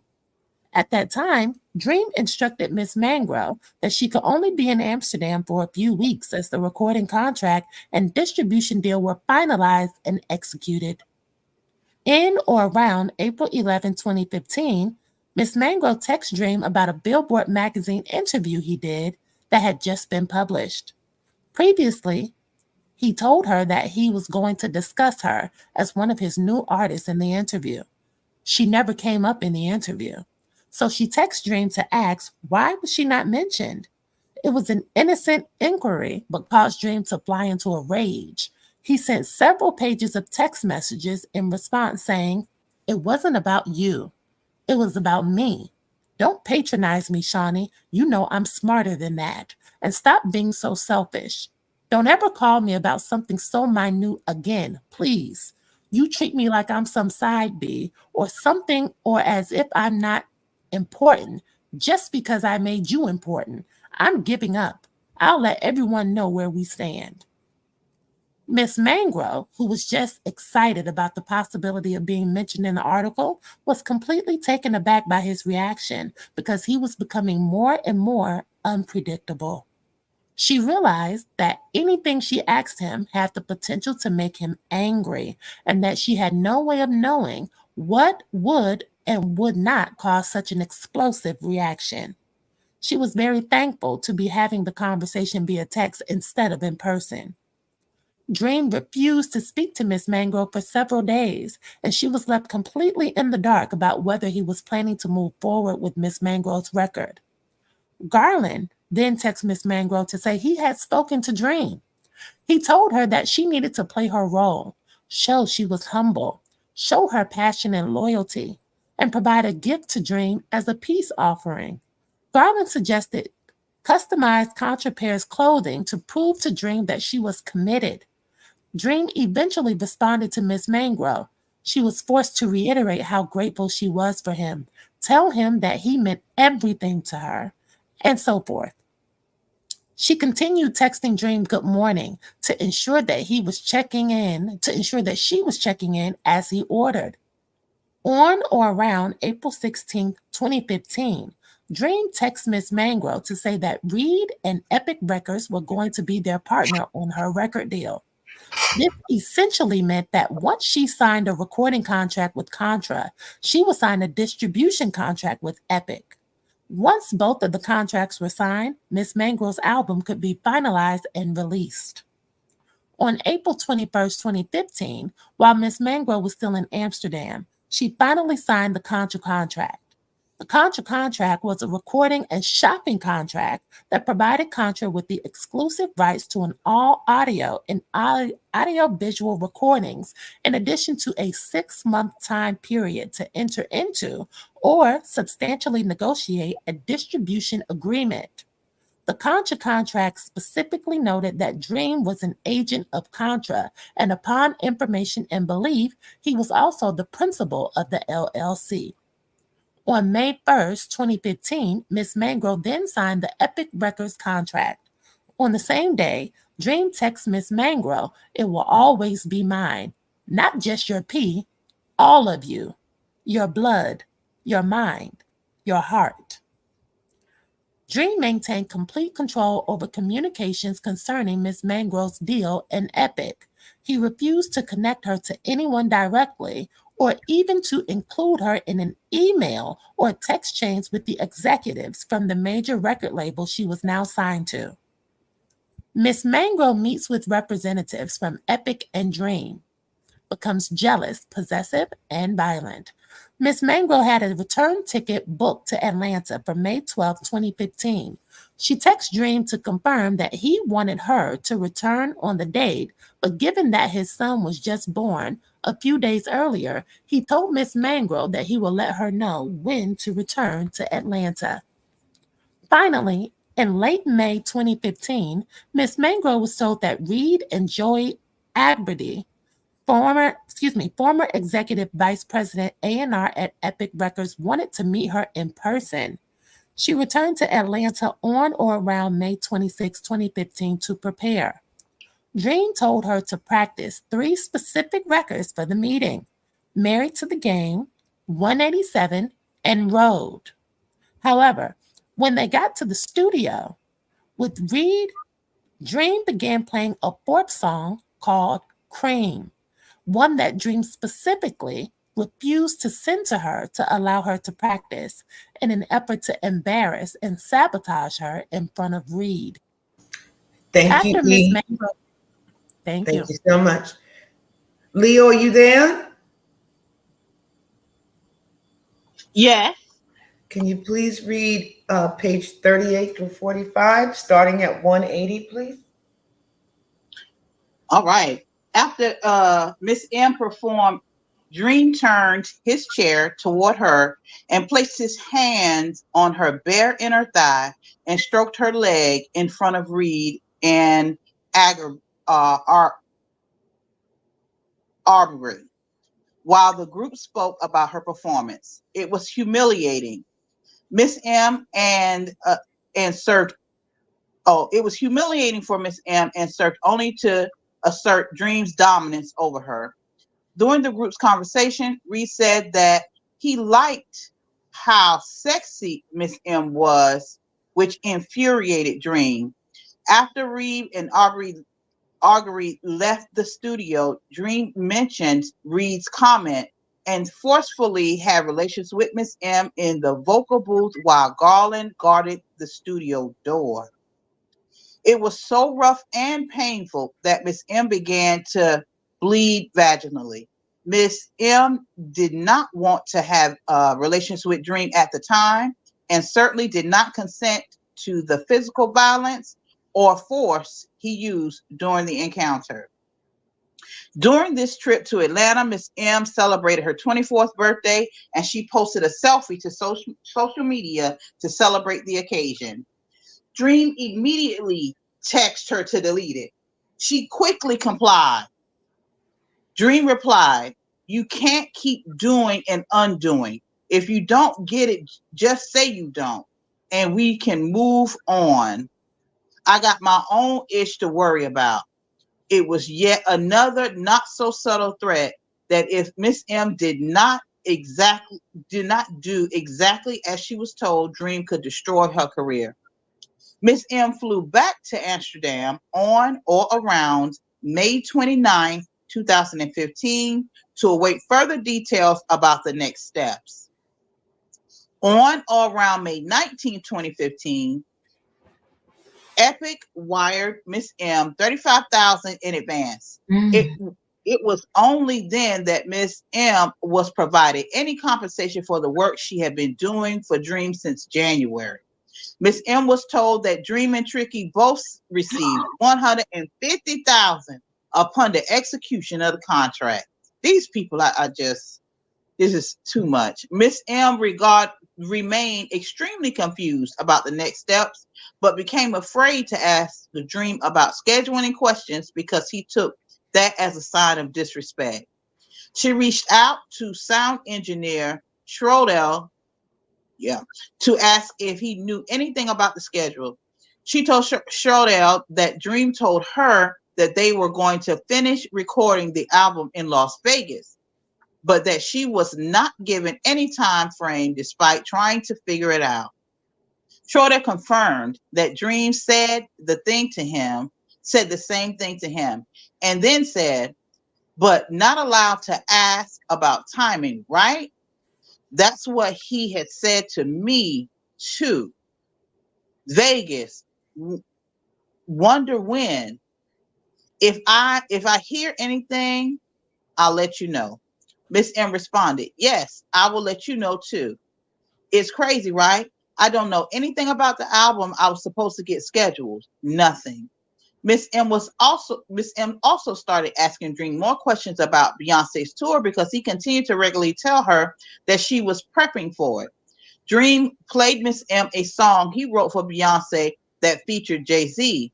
He told Miss M that he was not allowed to play the song for anyone, but he allowed her to hear it to get her excited for the tour. Weeks later, Miss M mentioned to Shodel that Dream played a new Beyonce song. She was excited about hearing it and asked Shodel not to tell Dream. She told him that she had heard it.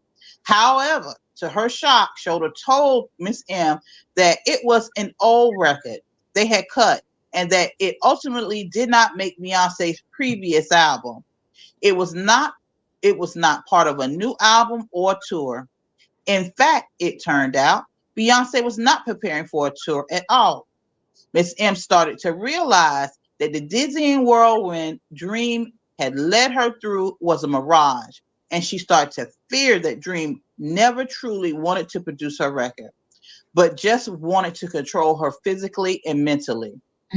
In mid-June 2015, Miss M asked Dream when she could come back to start working again.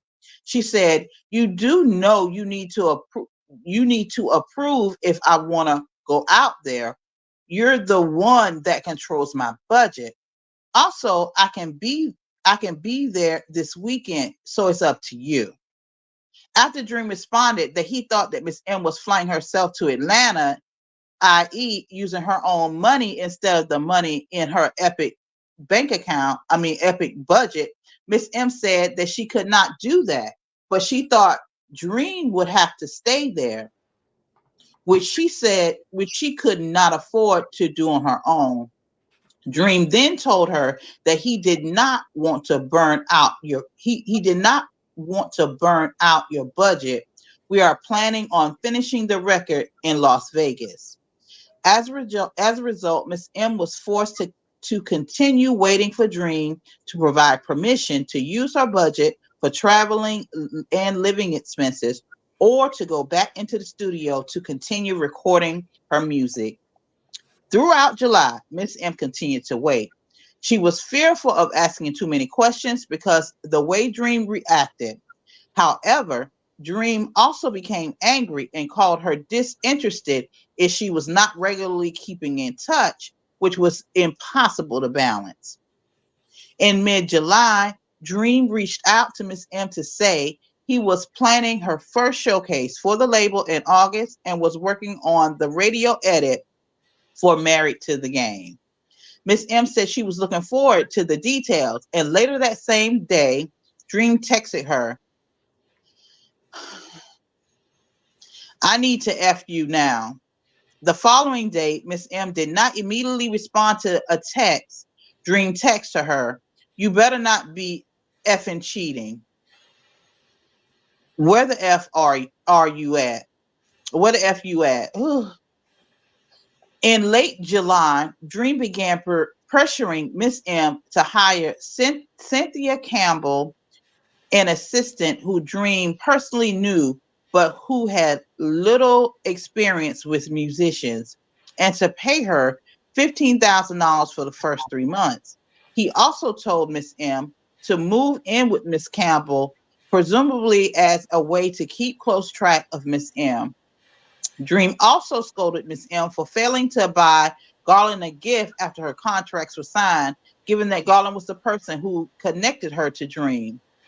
While appreciative of Epic's $30,000 advance, Miss M had been working and then sitting around without any compensation for months. The advance was not enough money. Miss M to hire her own assistant, pay for her own living expenses, and pay Garland a finder's fee. Miss M had no idea when or if another paycheck would come. Garland then began pressuring Miss M to give him $10,000 to expand his security business. He said that Dream promised to pay him a finder's fee but had not paid it, and that he was in a precarious financial position. For the first time, Miss M pushed back. She told Dream that with only $35,000, she did not have enough money to pay Campbell, rent an apartment, give Garland money and or gifts. Dream was angry and chastised Miss M for being selfish, accusing her of not being serious about music because she could not pay for her own assistant, and did not treat the people who helped her get to where she was correctly. Miss M attempted to explain, but there was no point. Dream simply continued berating her. Soon thereafter, Dream coerced Miss M to have relations in the bathroom. He purposely banged her face against the sink, causing her right eye to swell and bruise. Several people in the studio asked what happened to her eye. Miss M lied and said she ran into something.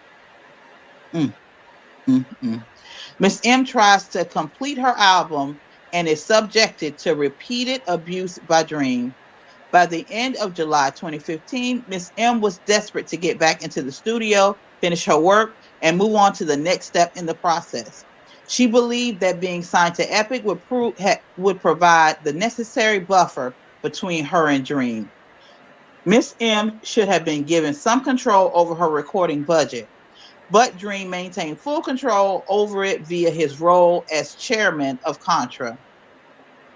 Overseeing Miss M's budget allowed Dream to book and arrange everything, so he maintained complete control over Miss M. As a result, Miss M returned to Atlanta to finish her record. She was living in mid-range hotels, Airbnbs, while her recording engineers were placed in four-star hotels. This was designed to punish and embarrass Miss M because Dream was angry that she requested a new hotel during her last stay.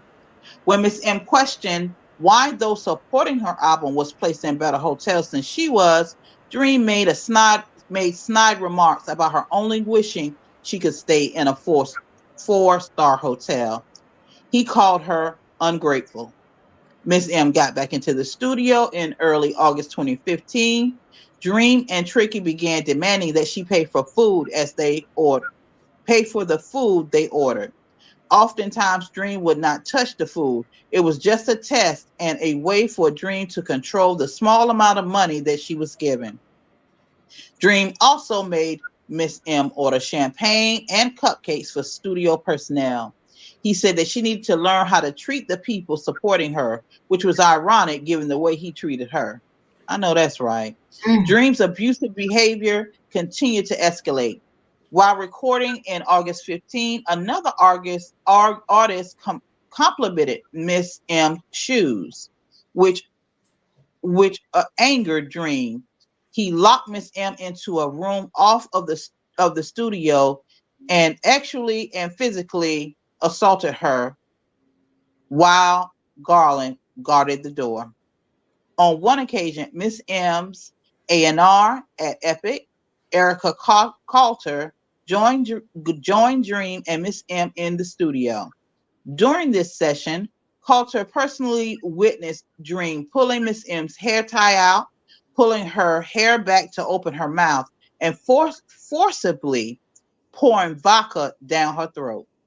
Coulter also saw Dream touch Miss M's body while in the studio.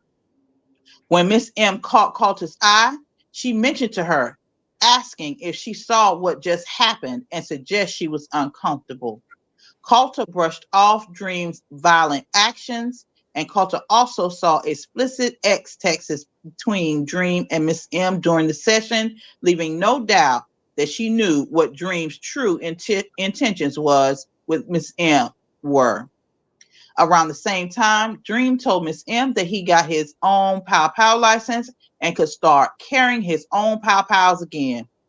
In a show of violent machismo, Dream, Garland, and others arranged for Dream multiple Pow Pows to be returned to him in the parking lot of Tricky's studio by means of parking two cars next to each other and ostentatiously moving Pow Pows from one car to the other.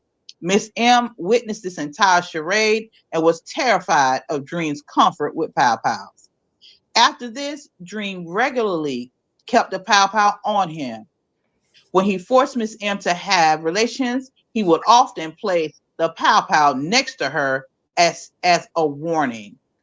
Miss M was becoming increasingly isolated from her family. She spent so much of her time worrying about keeping Dream happy that she had little time to focus on anything else. Dream began getting pushy about meeting Miss M's mother. She tried to put it off because she was afraid that Dream would hurt her mother or that her mother would see Dream's abuse.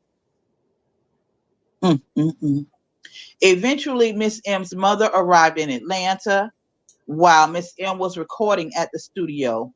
Miss M's mother went to the studio to pick up Miss M and met her sound engineer, Nate Alfred.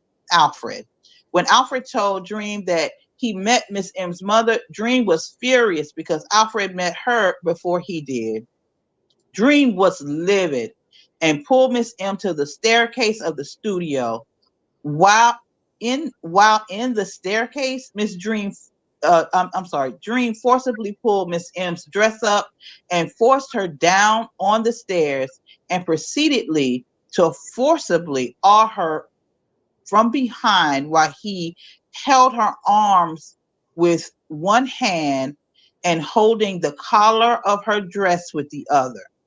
Miss M was unable to move, with Dream completely controlling her body. He pulled the dress collar tightly around her neck, and Miss M gasped for air and begged him to stop choking her. He pulled on the collar even harder, causing Miss M's voice to distort. Eventually, she was gasping for breath. He continued to pull so intensely that the collar around her pulled intensely at the collar around her neck that Miss M heard the seams of her dress rip. While he awed her, Dream scolded her, saying she was difficult and that she did not respect him enough, and that he did everything for her. During this ordeal, Miss M thought that she would not survive the attack. Miss M's mother did not witness this or the strangling, but she was concerned about her daughter. She said she felt like she was losing her and was concerned about Dream. Miss M tried to assuage her mother's worry. She admitted that Dream had been actually and physically aggressive, but lied to her mother by insisting that it had gotten better. Dream's abuse was escalating to the point that it was becoming increasingly difficult to hide it from people, as he was regularly flying into a rage over everything.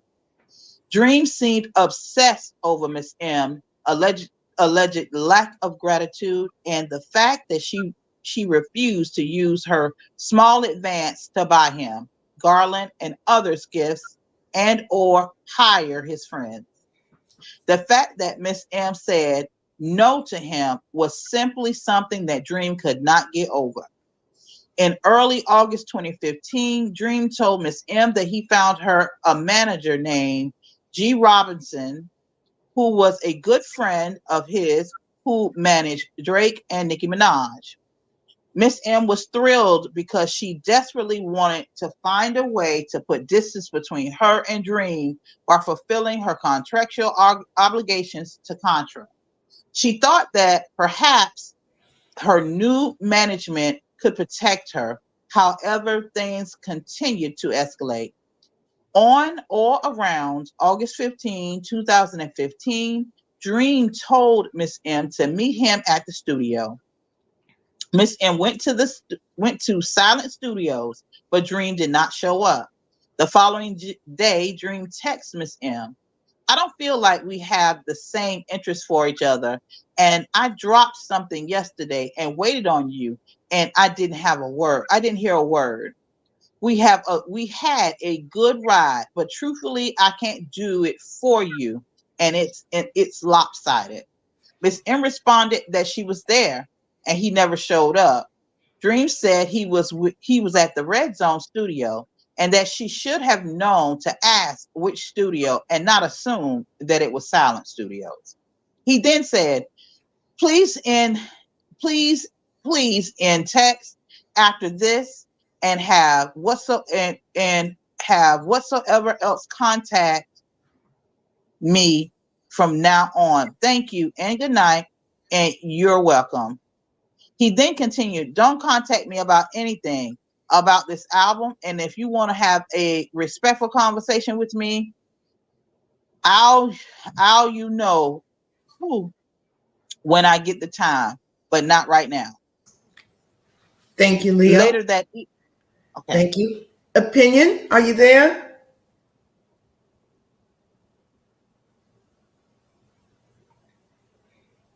Opinion? Julius? I can go, Felicia. I'll go. Later that evening, later that evening, Tricky texted Miss M that she could come hang at the studio. Miss M reported to Tricky, who was a partner at Contra, what Dream had been doing to her. Specifically, she stated, "I haven't told you a lot, but I can't take it anymore, and I don't want the music to suffer because we do great things. But I can be on this roller coaster ride of threats of ending a project. I don't please Dream, or if I misunderstand something. So many times he has yelled at me for the littlest things. You are part of Contra Paris too, and I can't take it anymore." Tricky simply responded, "Oh, I'll speak to him." Soon after Miss Mangrove left the Airbnb where Dream had put her up and booked a hotel room nearby the airport, she was terrified, but realized she needed to escape the months of fraud and violence she had endured at Dream's hands. Ms. Mangrove confided in Coulter, sharing with her by phone on August 17, 2015, that Dream was and emotionally abusive and had been violent with her and was preventing her from finishing her record.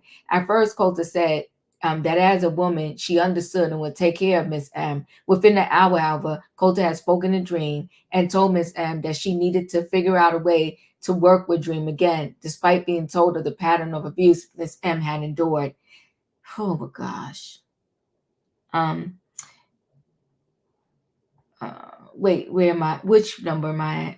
229. Thank you. Ms. Mangrove then confided in Mark Stewart, Mark's Dream's manager, that Dream was A and physically A, and that it had gotten increasingly worse and she needed help to get away from him. Mark seemed genuinely concerned about Miss M's safety, but told Miss M that it seemed like a personal problem and that he did not want to be involved in. But of course, far from being exclusively a personal issue, Dream's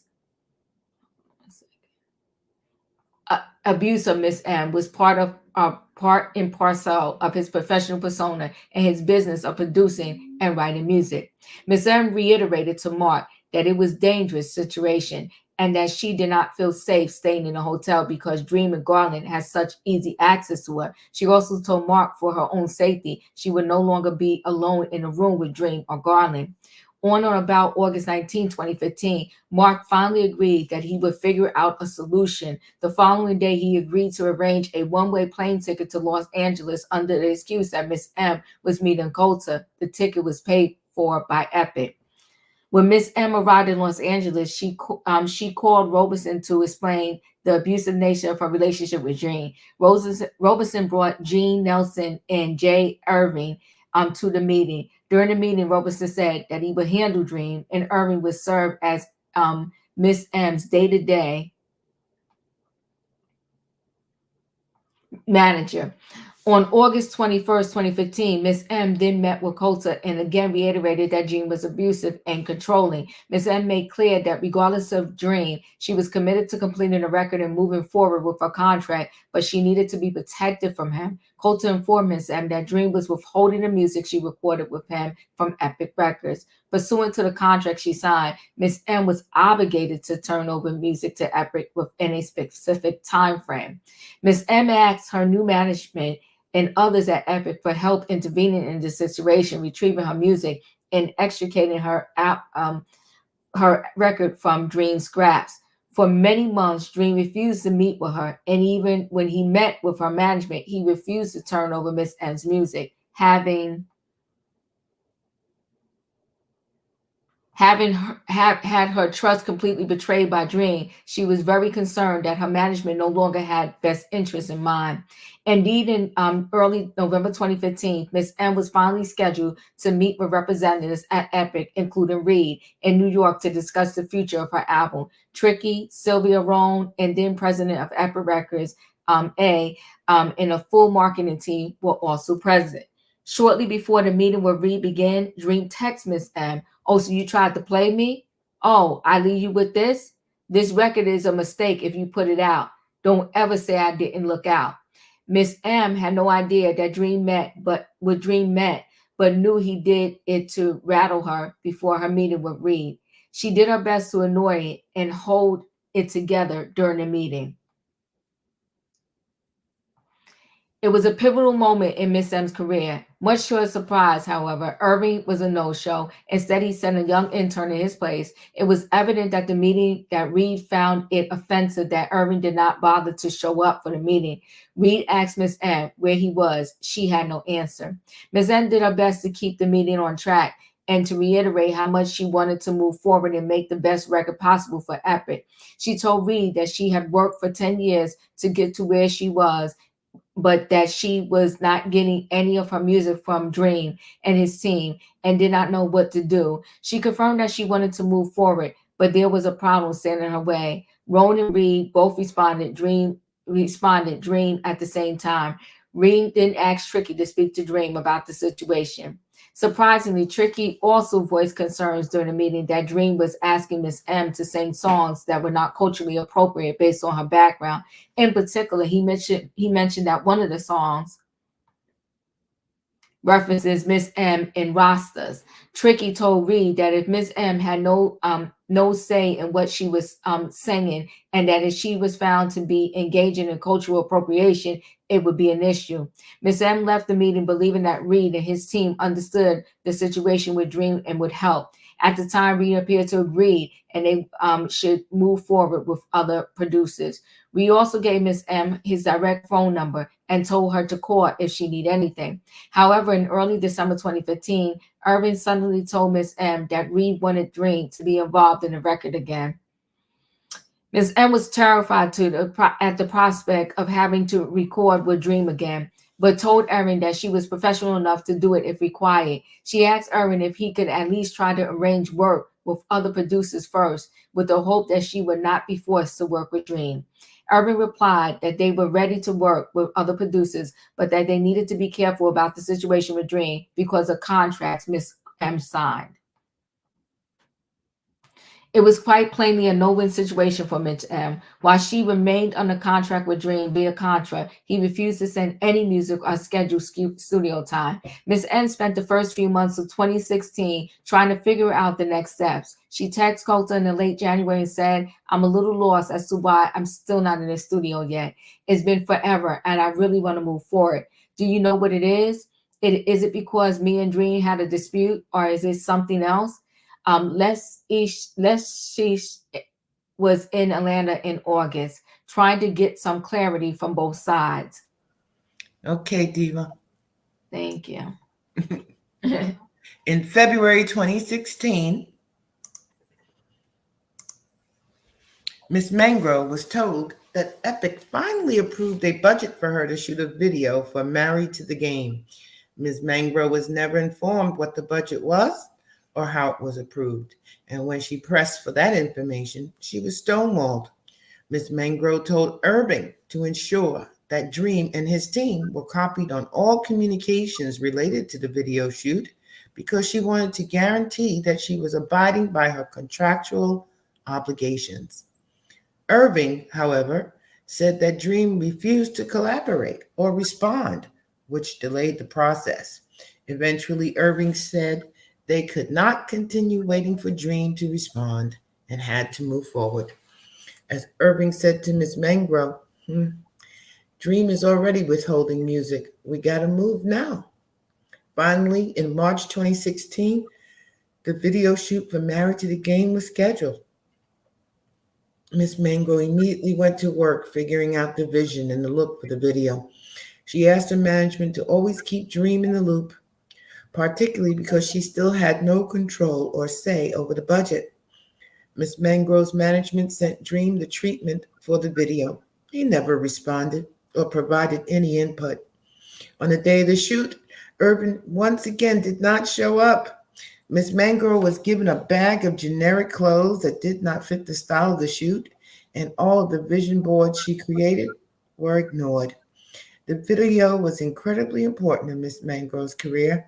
It was her moment to show Reed and Epic Records how she could be marketed to the world and to convince Epic to increase the recording budget so she could get back into the studio.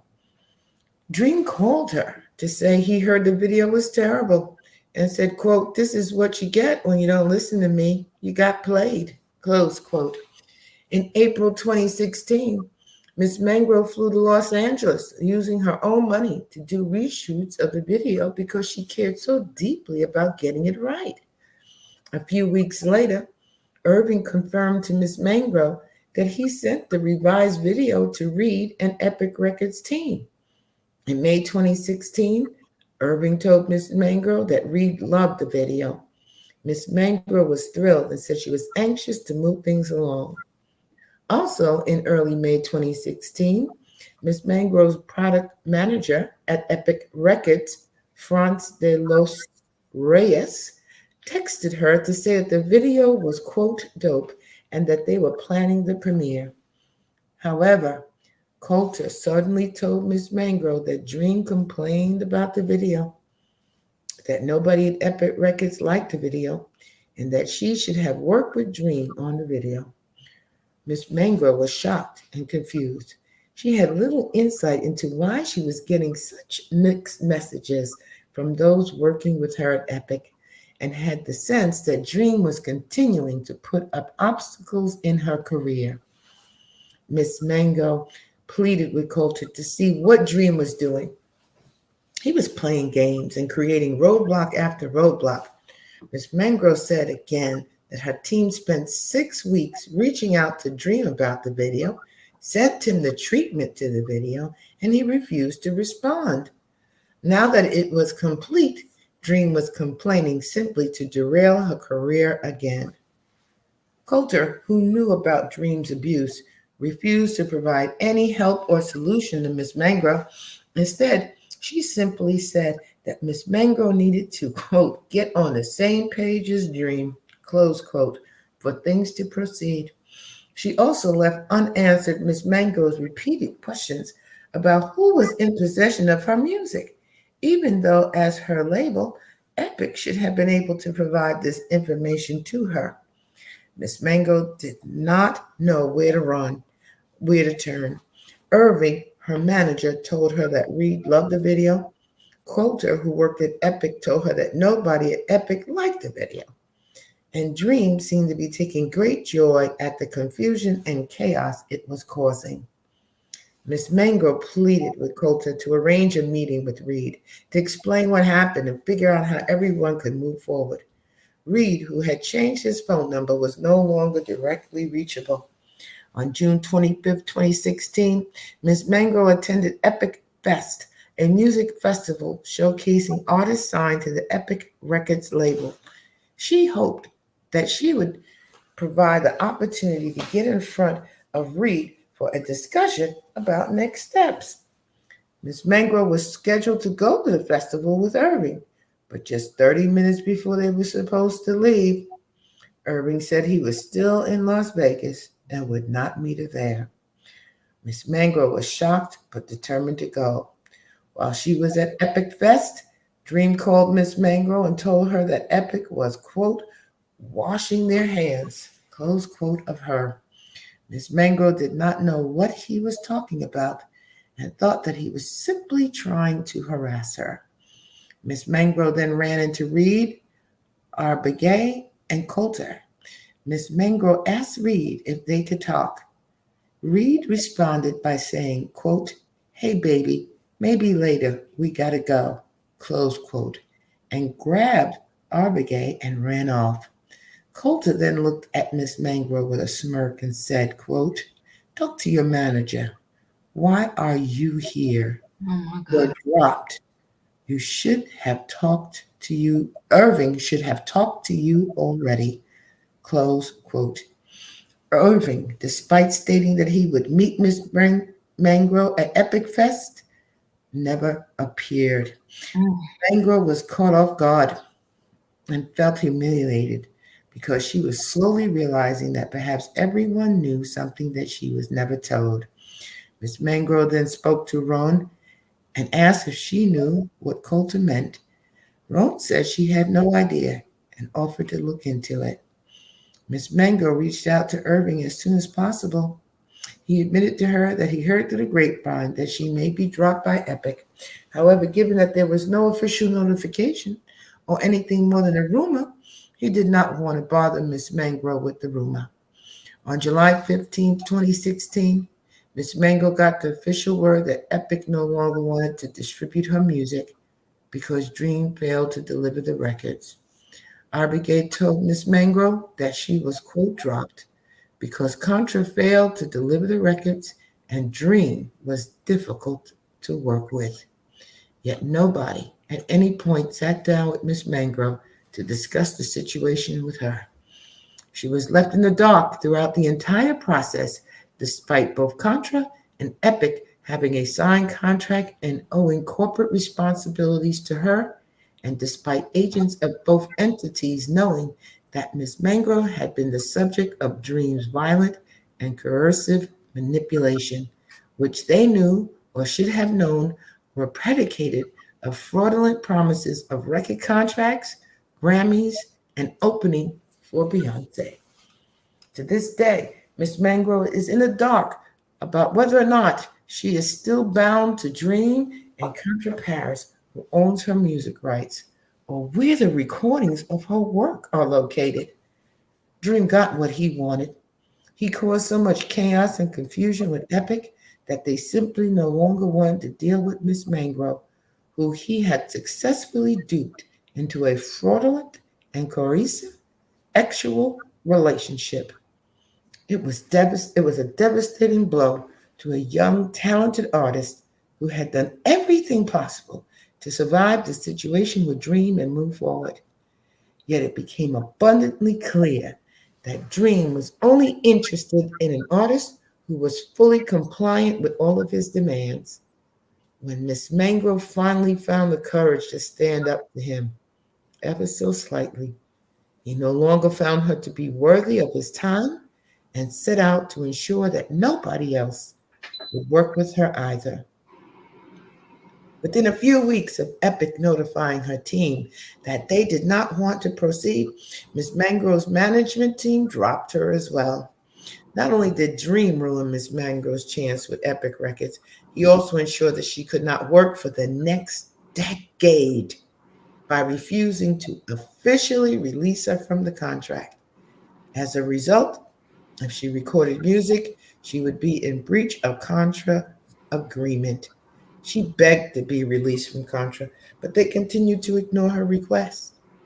Miss Mangro lost everything: her ability to work as an artist, her ability to work in the United States, and her ability to live a life free from the trauma Dream inflicted. Miss Mangrove's suffering following Dream's A and manipulation. Miss Mangro has not been the same since Dreams A and her experience with Contra and Epic, and she believes that the experience broke her as an artist and as a woman. When she finally understood the devastation Dream's actions caused, she lost her passion for music and life in general. She spent several years rarely leaving her house. When Miss Mangro would try to sing, she would have flashbacks and panic would set in, and she just could no longer do what her entire life purpose had been previously. Dream's sexual assaults, physical violence, and manipulation weighed on Miss Mangro for nearly a decade. Sebastian? In late December 2016, Ms. Mangrove's general practitioner referred her for treatment of anxiety and depression because she was suffering from panic attacks, insomnia, and lethargy. She could not speak about the violent relations Dream inflicted until 2018, and then worked in therapy to attempt to get her life back. However, Miss Mangrove's life will never be the same. She lost a decade of her life due to Dream's violence and the willingness of Contra, Epic, and Reed to look the other way. She remains unable to work as a recording artist due to the pain and devastation she endured. First cause of action: S trafficking under 18 U.S. Code 1595 against all defendants. Plaintiff repeats and realleges each and every allegation in all of the preceding paragraphs as if fully set forth herein.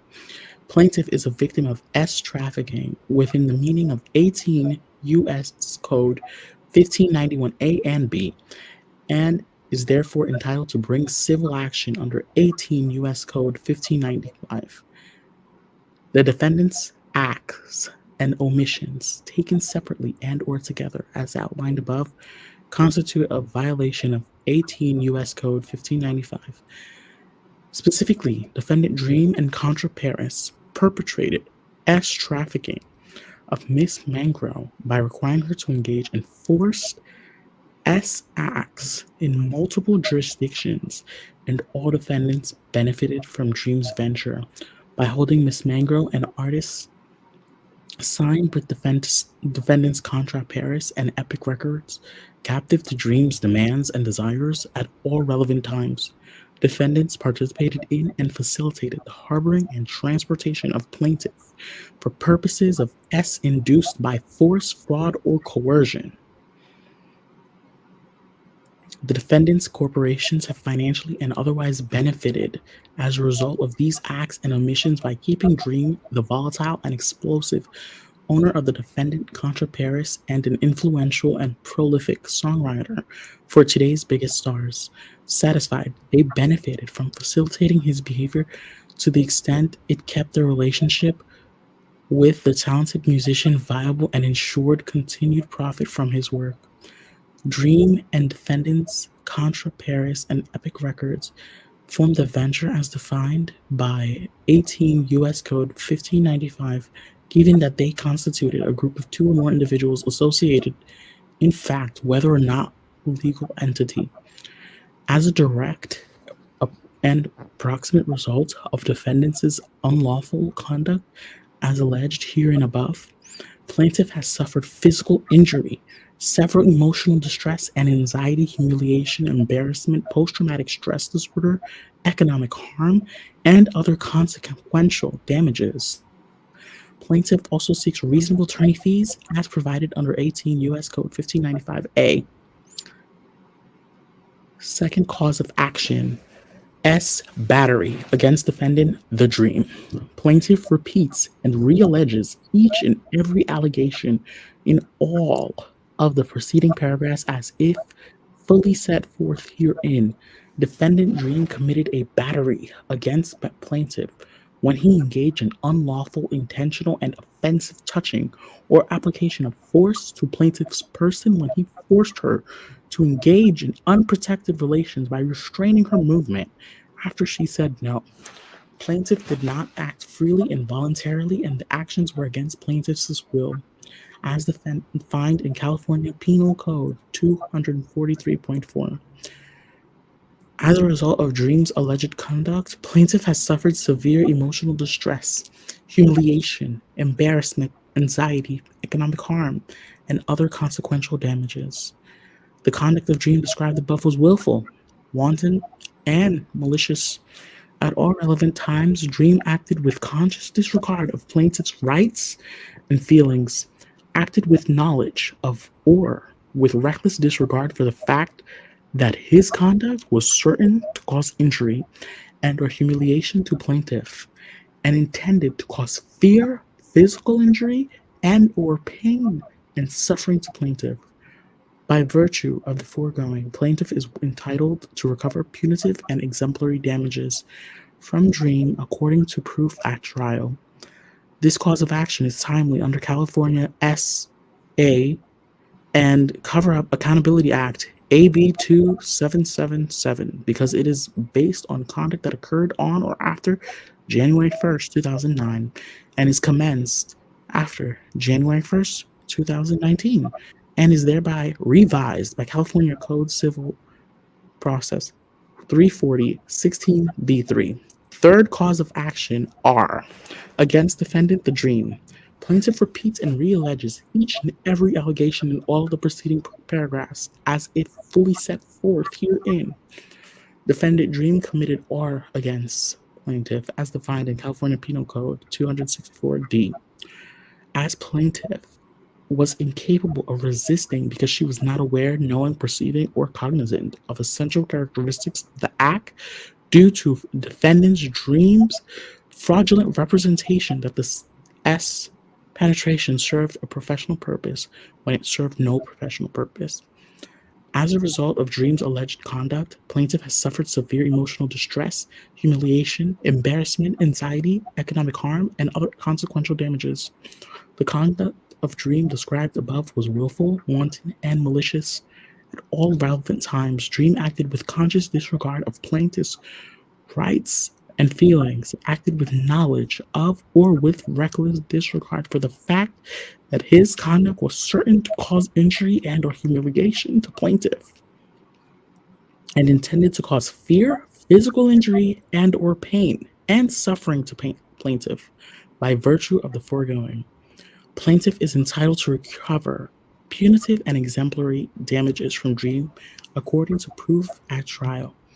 This cause of action is timely under California's S and Cover-Up Accountability Act AB 2777 because it is based on conduct that occurred on or after January 1st, 2009 and is commenced after January 1st, 2019 and is thereby revised by California Code Civil Procedure 340-16B3. Prayer for relief. Wherefore plaintiff prays judgment be entered in her favor against defendants in each of them as follows.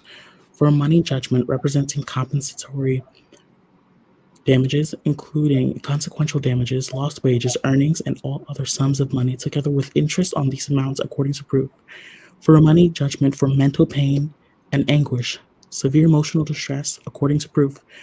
For punitive and exemplary damages, according to proof. For attorney's fees and costs, for pre-judgment and post-judgment interest, and for such and further relief as the court may deem just and proper, jury demand Plaintiff hereby demands a trial by jury on all issues herein, dated June 4, 2024, respectfully submitted, Wigdor LLP. Ooh, good gosh, guys. Thank you for This is a lot. Yes, This it's is a lot. It's a lot.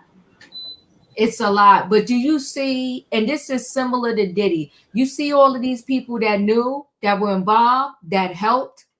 The one standing by the door, he knew what was going on there. The ones watching while he was doing it to her.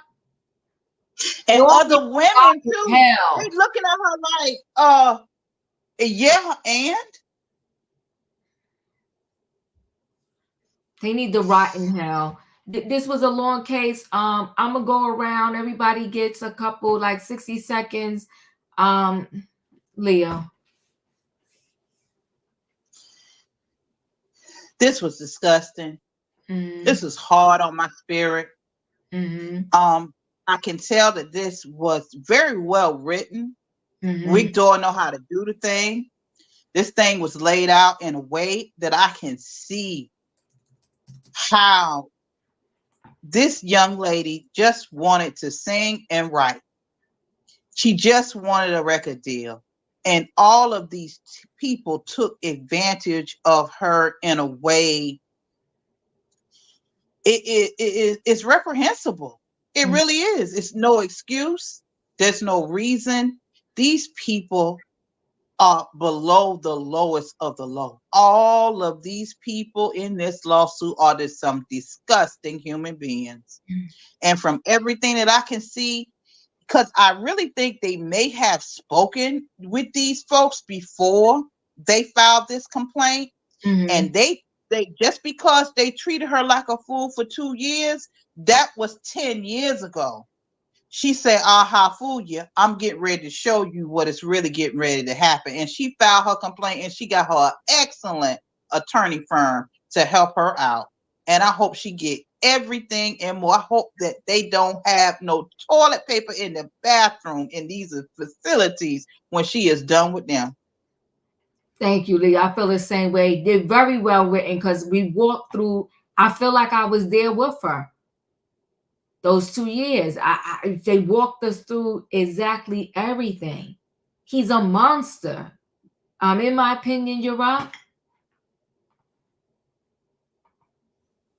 I hate hearing these stories because it lets you know just how dark the entertainment industry is. Mm-hmm. But just to know that this lady is still suffering because she's still under contract.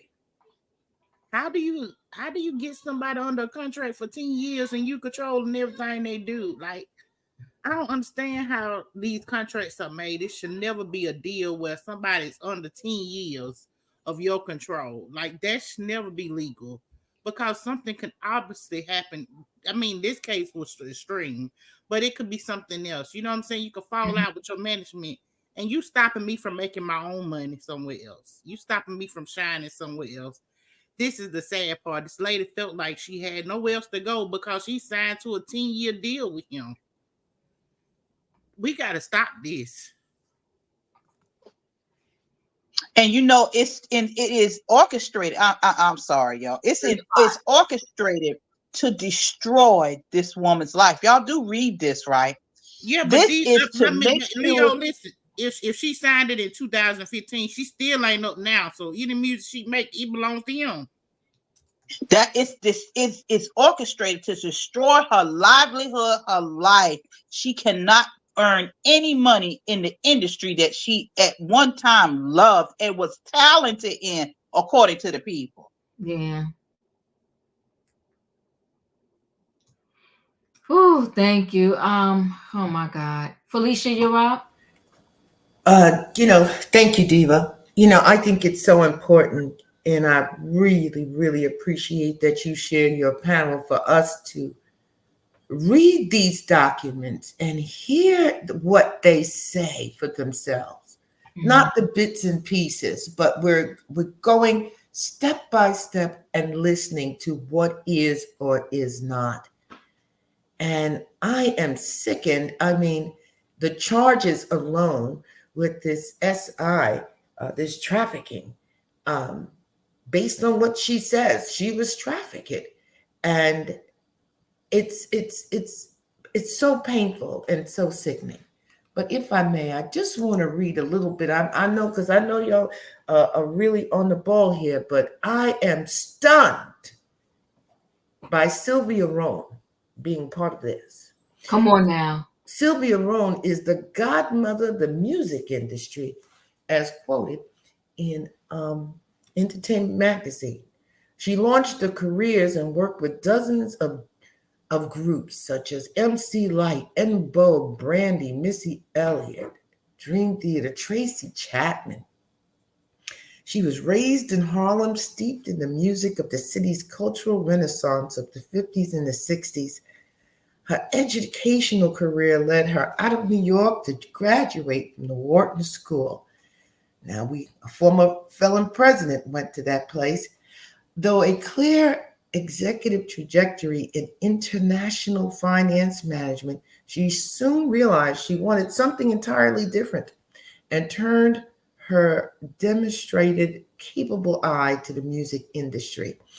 She began as a secretary at Buddha Records in 1974, and she went on to apply her talents at ABC Records, Areola Records, Elektra, eventually earning a role as vice president of Atlantic Records in 1986.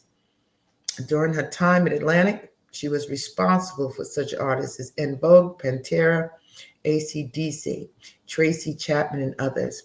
After being named president of Universal Motown and executive vice president Universal in 2004, Rhone moved to Epic Records in 2012 and was named president in 2014, working alongside chairman and CEO Antonio L.A. Reid. She has headed the label's operations since Reid stepped down in 2017. Now, some of us on this panel, in this chat, we know that Mr. Reid himself has also been accused. This, in my opinion, is going to hit harder than little Rodney Jones' suit. This is not going to bode well. I gather a lot of people are going to be retiring in the next couple of months. I agree with you, Felicia. You want to know what? We said it, and this is not I told you, a aha moment or whatever. We said it over here.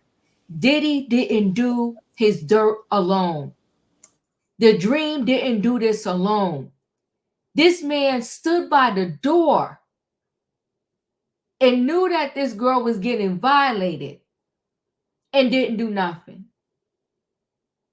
L.A. Reid, all of these individuals, high-level executives, was telling this girl, oh, well, we can't do nothing about the Dream. You got to go back to him. This is an industry thing. And this is just my opinion. That's why with this Diddy thing, a lot of people are mums the word. They're mums the word because a lot of them are doing the same freaking blueprint. They're killing dreams. They're violating females. Now we know that they're violating males too, allegedly.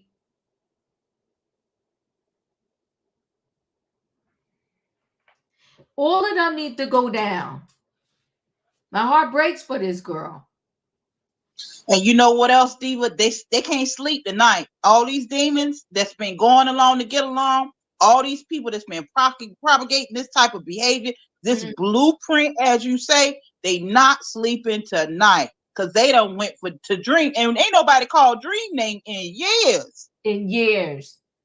But you see, it's going now. This particular one, that's the way it's written, you could clearly see Epic and those records, they got out of it before. They was like, this ain't got nothing to do with me. It wasn't in existence this time. This girl right here wrote clearly how it was in existence, how she was begging people for help. This is the first one where I heard she was begging people to help her. And nobody was helping her. And she wasn't even from here. This man treated her like a slave. a S-slave. Then he had wives at the time in between this and girlfriends and was giving birth. Like the significant others was giving birth to his kids. And this poor thing, she had the foresight to use birth control. And he was trying to force her not to. Allegedly. And keeping in mind, he didn't want to have nothing to do with the kids he had. That part. This man is psychotic. This man is psychotic. Tay, I don't know if you want to say anything. All I say this man is nothing but you know what I'm talking about, Diva. You are controlling. You are SA. And you got kids. You force her to do against her will because you want to be a controller like there.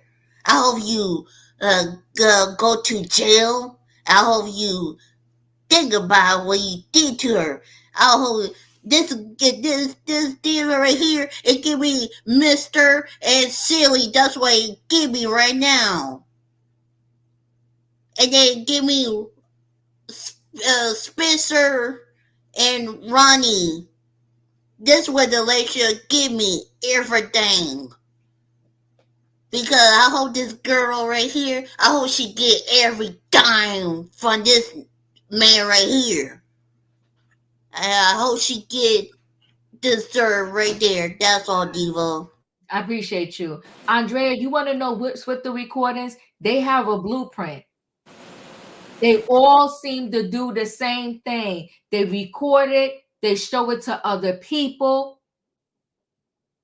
And all of these people that saw these recordings, they need to be in trouble too. And listen, this is not me even playing or joking. You know, the beloved B and J name keeps slipping into a lot of these stories. Right? He recently allegedly did the Carter Cowboy album. She didn't know about all of this man's previous situations.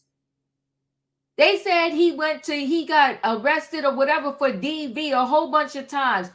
Beyonce never heard that? If you remember, he said that you have to tell him all your intimate thoughts, secrets, embarrassment. He knew about the fertilized egg before a husband. I won't be surprised if he get other lawsuits against him. He threw a lot of names in there. And if they have any integrity, any honor, they should file a lawsuit against him. They should, and they coming. Yeah, because he intimated that there was a little bit more there with Mrs. Carter that would be considered appropriate.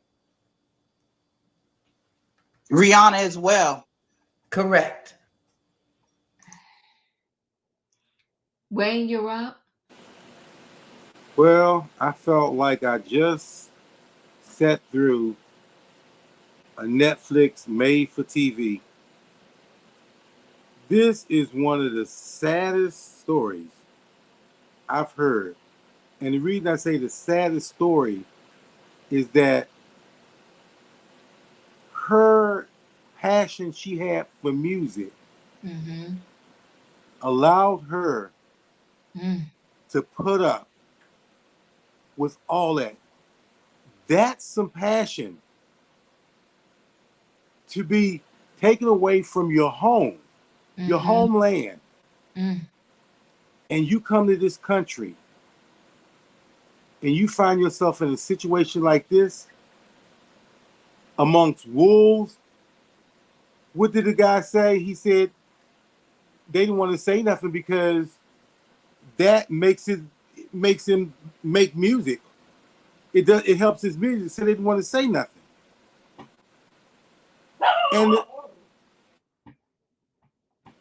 And to endure it that long and still at the end, your music is there, but it won't be heard. Okay? The abuse, even after all the abuse, she still didn't get anything. I mean, and this woman was accomplished in her country. And she came to this country and got destroyed. I mean, can you imagine? It's bad enough people put up with loneliness just, here. But here she is in a country, I mean, she knows nothing. I mean, the snow job they put on her, I couldn't believe it. I just thought maybe at one point, I mean, but her desire to do music was so strong that she endured it. I hope I never have a desire like that. And it was just the mind control.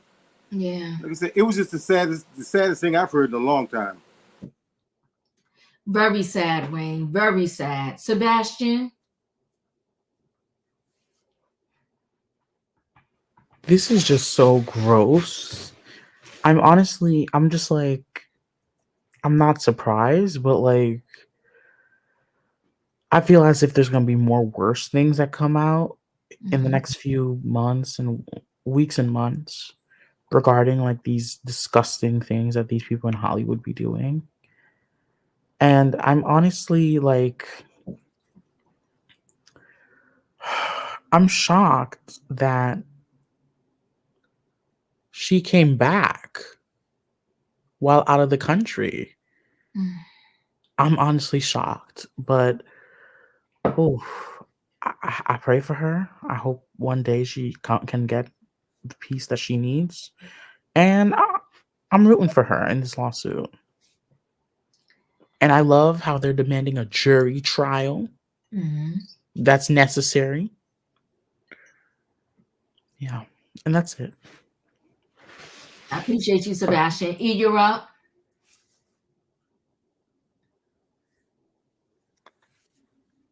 Okay, so now after, we've been reading these cases, when I come over here and tell y'all about the 13.2 million Negroes that be on the bullcrap, you'll listen and stop telling me about your crooked fathers and your cheating husbands.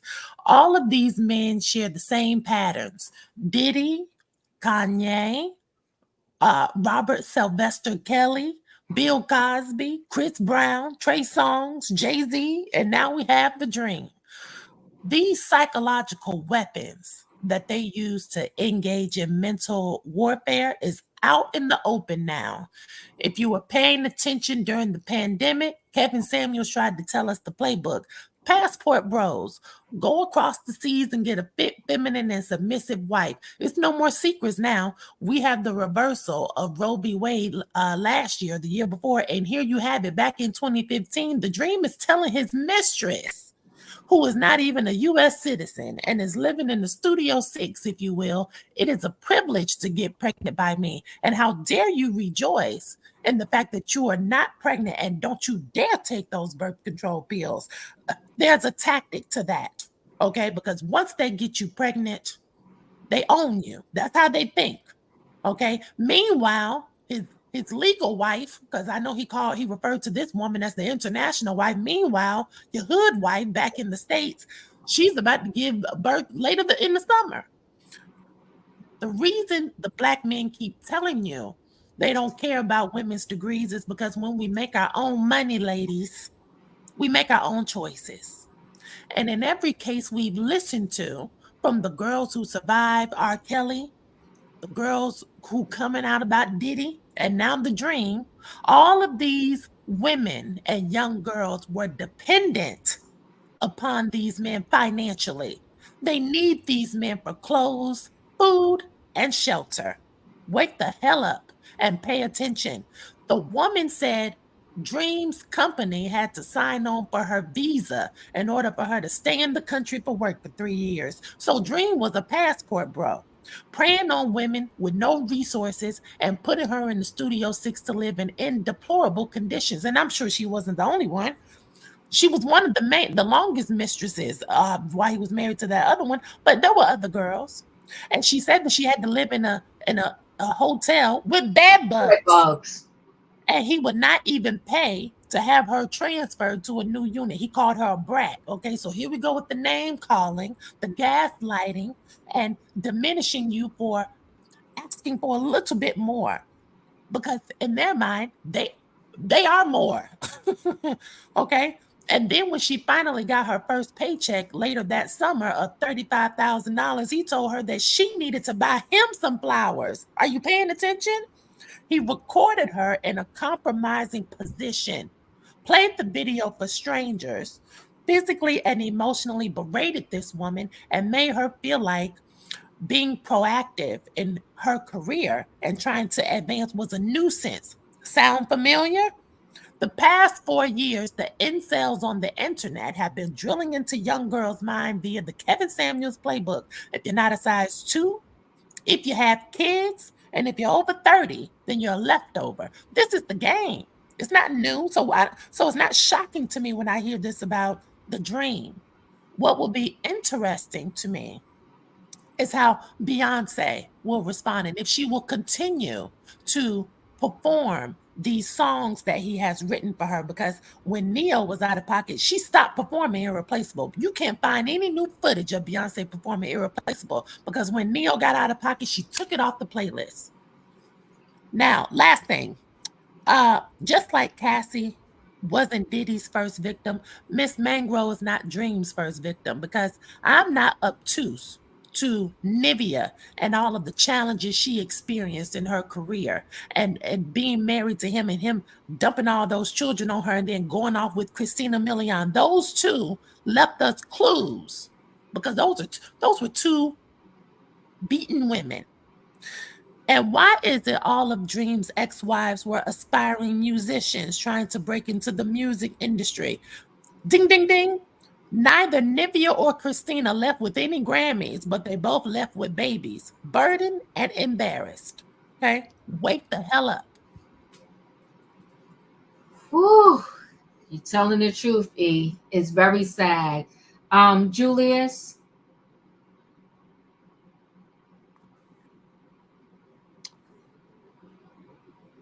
We got a descriptive view of what the dream is really like. Now, I already had known he wasn't a good father. He's a monster. And I know that we said when Cat Williams' interview came out, 2024 is going to be the year of exposure. Boy, did we not expect all this exposure. It is exposure, and there's no end in sight. And only more is going to come out, unfortunately. Hey, Dustin, you're here. 60 seconds. We're closing out. Any thoughts on this case? I want to say that this whole situation is very sad.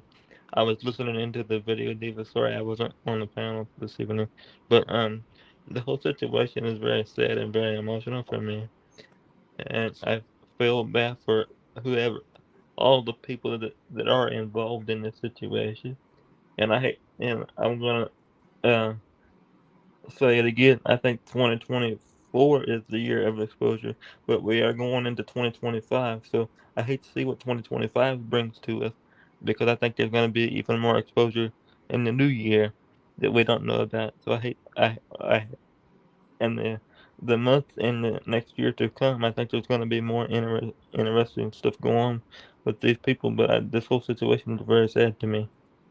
Thank you, Diva. Thank you.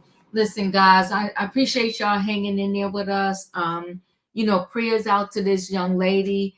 And I understand why all of them want a jury trial, because they don't want these people. They letting them know I'm not playing with you. And they want the jury to decide after hearing all this evidence.